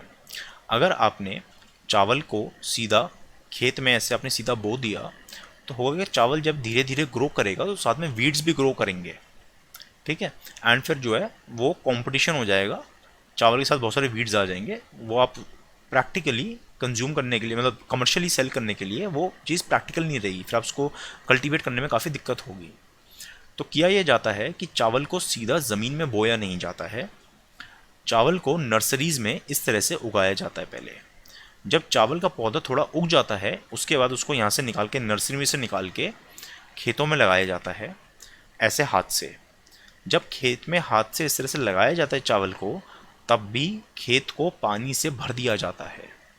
जब खेत को पानी से भर दोगे तो वहाँ पे वीड्स नहीं उगेंगे कुछ टाइम के लिए, जब तक वो पानी एकदम से भरा हुआ है बढ़िया से। तो चावल का पौधा ऑलरेडी थोड़ा बढ़ चुका है, आपने उसको पानी से भरे खेत में लगा दिया। जब पानी धीरे धीरे कम होगा उसके बाद वीड्स उगना शुरू होंगे। तो जब वीड्स प्रॉपर उगना शुरू होंगे उससे पहले हमारे चावल का पौधा काफ़ी कुछ बढ़ चुका होगा। ठीक है, तो ये नॉर्मल तरीका होता है। तो मेन इशू यहाँ पे क्या था, मेन इशू है वीड्स का। अब हम क्या कर रहे हैं, डीएसआर टेक्नोलॉजी के through, direct seeding of rice के थ्रू, हमें कुछ बढ़िया से हर्बिसाइड्स मिल गए हैं जिनके इस्तेमाल से हम वीड्स को मार देते हैं एंड चावल के पौधे को फ़र्क नहीं पड़ता। तो इसलिए अब हमें ये सब करने की ज़रूरत नहीं है, आप सीधा चावल को बो खेत में एंड हर्बिसाइड्स छिड़को, आपको इन सब चीज़ों की ज़रूरत नहीं पड़ेगी। एंड असली फ़ायदा इसका ये, एक तो पानी की कम खपत होगी, ठीक है, दूसरी बात लेबर की भी ज़रूरत कम पड़ेगी। ठीक है, paddy cultivation is a labour intensive process. Sugar cane, देखो जैसे किसान से गेहूं और चावल वो तो एफसीआई खरीद लेता है, लेकिन शुगर केन एफसीआई नहीं खरीदता। शुगर केन खरीदती हैं शुगर मिल्स, जो कि शुगर केन को शुगर में कन्वर्ट करती हैं। वो शुगर मिल्स किसान से गन्ना खरीदती हैं, शुगर केन खरीदती हैं। वो किसान को किस रेट पे क्या पैसे देंगी ये चीज़ सरकार डिसाइड करती है।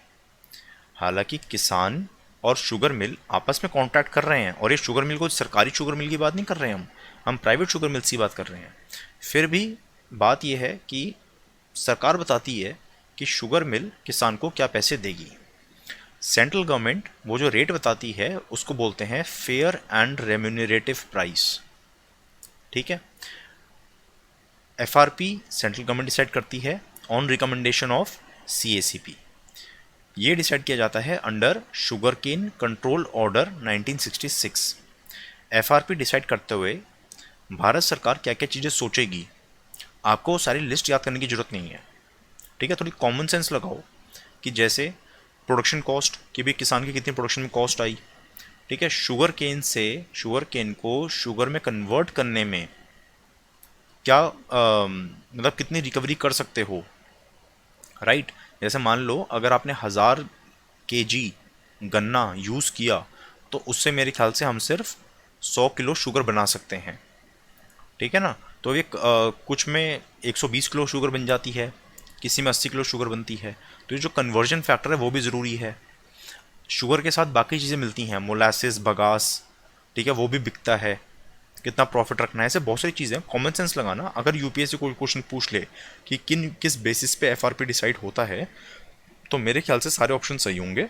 ठीक है, बाकी थोड़ी कॉमन सेंस लगाना, उसमें कोई दिक्कत नहीं होनी चाहिए। 2009 में एफआरपी वर्ड, ये जो वर्ड है फेयर एंड रेम्यूनरेटिव प्राइस, ये वर्ड 2009 से होना शुरू हुआ है। इससे पहले इसका नाम था स्टैट्यूटरी मिनिमम प्राइस। ठीक है, थोड़े से डिफरेंसेस थे इन दोनों में, वो डिफरेंसेस ज़रूरी नहीं है। कुछ स्टेट गवर्नमेंट्स ऐसा कहती हैं कि सेंट्रल गवर्नमेंट ने जो एफआरपी बताया है वो किसान के लिए सफिशिएंट नहीं है।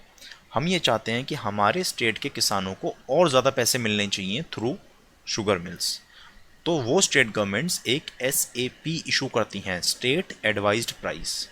तो ऐसे केस में शुगर मिल को एफआरपी और एसएपी दोनों मिला के जो भी टोटल बैठा वो देना पड़ेगा किसान को। ठीक है, ये हो गई एफआरपी और एसएपी की बात। अब आता है एमएसपी। एमएसपी हम कैसे यूज़ करते हैं? एमएसपी हम वर्ड यूज़ करते थे जब किसान बेचता था एफसीआई को। ठीक है, वहाँ पे एमएसपी वर्ड यूज़ करते थे, लेकिन एमएसपी के कंसेप्ट की जगह हमने यहाँ पे यूज़ किया एफआरपी एंड सैप। अब ये एमएसपी क्या है? ये एमएसपी है शुगर के लिए, ना कि शुगर केन के लिए। ये एमएसपी किसको मिलेगा? शुगर मिल्स को। भारत सरकार ये कहती है कि जब शुगर मिल शुगर बेचेगी, चीनी बेचेगी बाजार में, तो एक मिनिमम प्राइस है, अभी वो है 31 रुपीज़ पर केजी। ठीक है, तो शुगर मिल जब शुगर बेचेगी बाजार में तो 31 रुपीज़ पर केजी से कम में नहीं बेच सकती। ठीक है, तो सेंट्रल गवर्नमेंट ने दोनों जगह रिस्ट्रिक्शन लगा रखी है कि शुगर मिल कितने में खरीदेगी शुगर केन, और शुगर कितने में बेचेगी, दोनों तरफ रिस्ट्रिक्शन है। यहाँ पे एमएसपी है। तो आपको ध्यान क्या रखना है कि एफसीआई के केस में एमएसपी जो था वो किसान को मिल रहा था, शुगर के मामले में एमएसपी फैक्ट्री को मिल रहा है शुगर बेचने के लिए, ना कि शुगर केन बेचने के लिए। ठीक है, तो ये जो एमएसपी फॉर शुगर है, it is issued under sugar price control order 2018। ये 2018 से चीज़ शुरू हुई है, राइट। ये जो दोनों ऑर्डर्स हैं, शुगर केन कंट्रोल ऑर्डर और शुगर प्राइस कंट्रोल ऑर्डर, ये दोनों ही ऑर्डर्स एसेंशियल कमोडिटीज एक्ट 1955 के अंडर इशू करे गए हैं।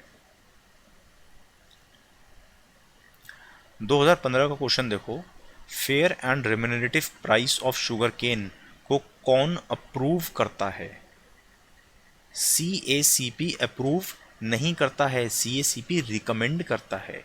अप्रूव करता है cabinet committee on Economic affairs. A is the correct answer here. 2003 का क्वेश्चन है, मोलासिस, बगास और शुगर के बारे में।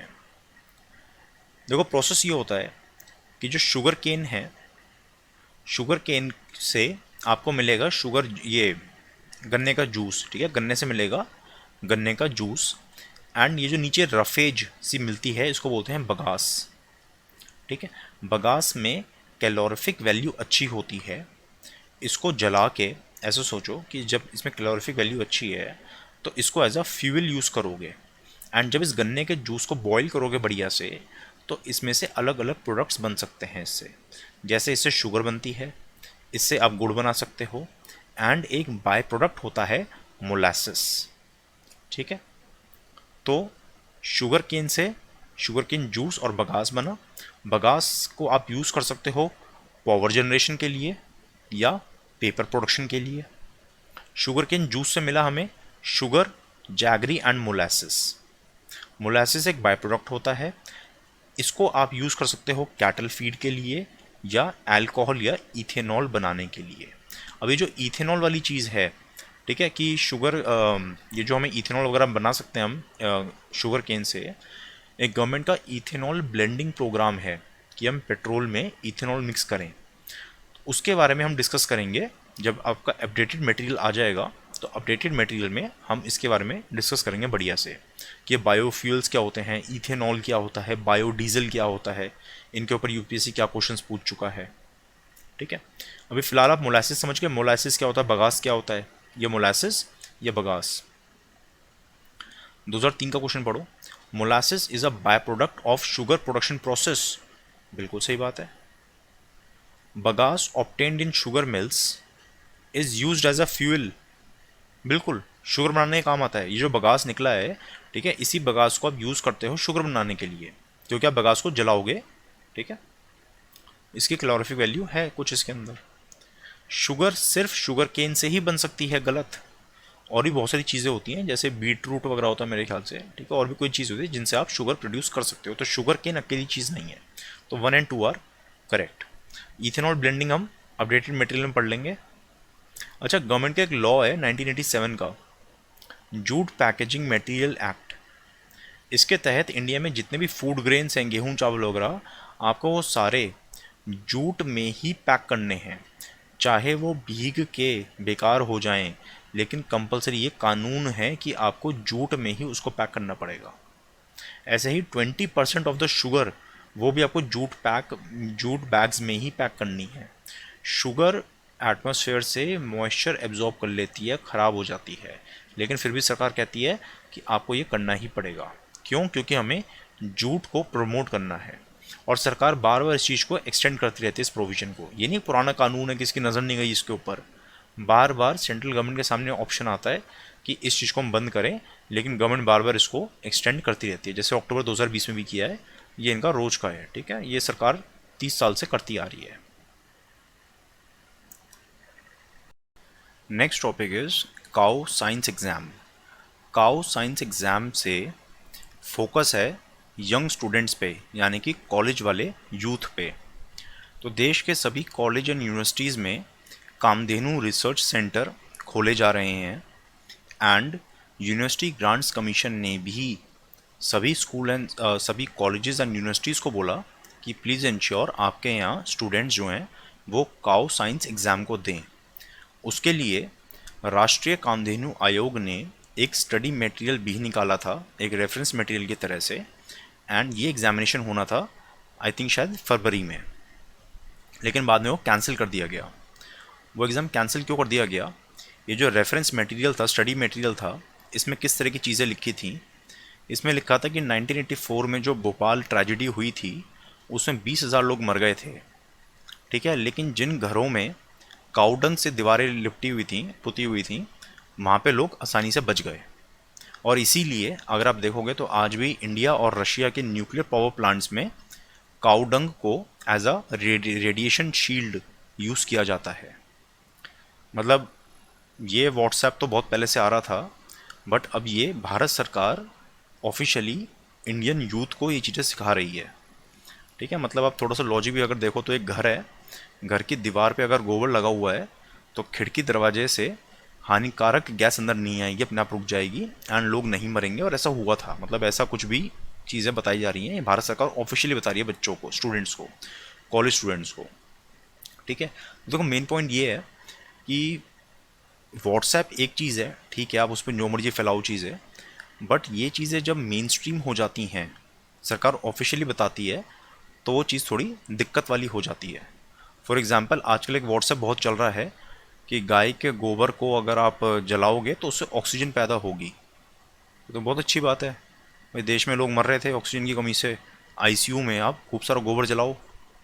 ठीक है ना, तो दिस इज़ व्हाट, मतलब ऐसी चीज़ें जब ऑफिशियली अगर आप डालोगे तो चीज़ प्रॉब्लम देती है, इसलिए इन चीज़ों को व्हाट्सएप तक ही रहने दे तो बेटर है। फंडा एक सिंपल सा ध्यान रखो, जैसे नीम का पेड़ होता है, तो नीम का पेड़ बहुत बेनिफिशियल है। नीम के पेड़ की हर एक चीज़ किसी न किसी यूज़ में होती है, चाहे उसकी टहनी हो, उसकी जड़ें हों, पत्ती हों, कुछ भी है, हर चीज़ का कुछ ना कुछ बहुत बढ़िया यूज़ होता है, राइट। उसी तरह काऊ का भी बहुत यूज़फुल है। ठीक है, काऊ का मतलब यूरिन हो, गोबर हो, कुछ भी है, everything is very much useful. But इसका ये मतलब नहीं कि नीम का पेड़ या काऊ हर बीमारी का सल्यूशन है। Just because something is beneficial does not mean it is solution for everything. ठीक है ना, तो ये नहीं कि काऊ यूरिन पीने से कोरोना मर जाएगा, खुद ही एज्यूम कर लिया, गोबर जलाओगे तो ऑक्सीजन मिल जाएगी, खुद ही कुछ भी बोले जा रहे हो। ठीक है ना, तो मतलब चीज़ों को ऑफिशियली आप नहीं कर सकते हो। सोचो अगर कल को भारत सरकार कह देती हो ऑफिशियली, स्टूडेंट्स आजकल ये चीज़ें पढ़ें, ठीक है ना, इन पर यकीन कर ले कि हमने ऑफिशियली पढ़ा है, कल को डॉक्टर बनेंगे तो फिर बोल देंगे कि हाँ भाई आईसीयू में जाके गोबर जलाओ तुम, तो पेशेंट ना मरता तो वैसे ही मर जाएगा, राइट। तो फाइनली गवर्नमेंट को ये एग्ज़ाम फिर कैंसिल करना पड़ा, पोस्टपोन नहीं हुआ है ये, मेरे ख्याल से कैंसिल ही हो गया है। तो जो राष्ट्रीय कामधेनु आयोग है, ये कोई पुरानी बॉडी नहीं है, इसको 2019 में बनाया गया था। स्टैट्यूटरी बॉडी नहीं है, गवर्नमेंट नोटिफिकेशन के थ्रू इसको बनाया गया। It comes under ministry of fisheries, animal husbandry and dairying. इसका पर्पस है to scientifically develop animal husbandry in India, improve the breed and stop the slaughter of cows. इस class के जो बाकी टॉपिक्स हैं वो पेड कोर्स का part हैं, जैसे कि इकोनॉमी के करंट अफेयर्स प्रीलिम्स 2021 के लिए पहली क्लास टोटली फ्री थी यूट्यूब पे, दूसरी क्लास का थोड़ा सा पोर्शन यूट्यूब पे फ्री था एंड थोड़ा सा पोर्शन हमारे पेड कोर्स का पार्ट है। सिमिलरली फॉर क्लास 3 एंड ये क्लास 4 है, इसमें भी अभी तक जो मैंने आपको बताया ये सब यूट्यूब पे फ्री में है। इसके आगे के जो टॉपिक्स हैं वो पेड कोर्स का पार्ट हैं। 1-2 महीने बाद जब अपडेटेड मटेरियल आएगा तो उसके भी 2 क्लासेस आएंगी, जिनका थोड़ा सा पार्ट यूट्यूब पे फ्री में होगा एंड थोड़ा पार्ट पेड रहेगा। पेड पार्ट क्या है कि ये जो पेड क्लासेस हैं इकोनॉमी की, इन सब की टोटल कॉस्टिंग है 200 रुपये हिंदी वीडियोस के लिए। ठीक है, ये कोई पर ईच लेक्चर के लिए, हर क्लास के लिए नहीं है 200 रुपये।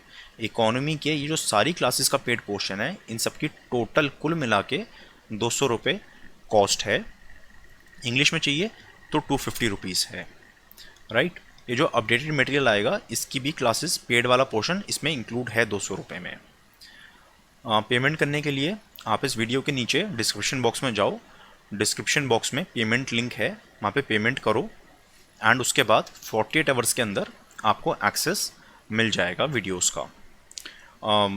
हम आपको जो भी मेल भेजते हैं उसको प्लीज़ अपने इनबॉक्स एंड स्पैम बॉक्स में भी चेक करो, अक्सर हमारे मेल्स स्पैम बॉक्स में चले जाते हैं।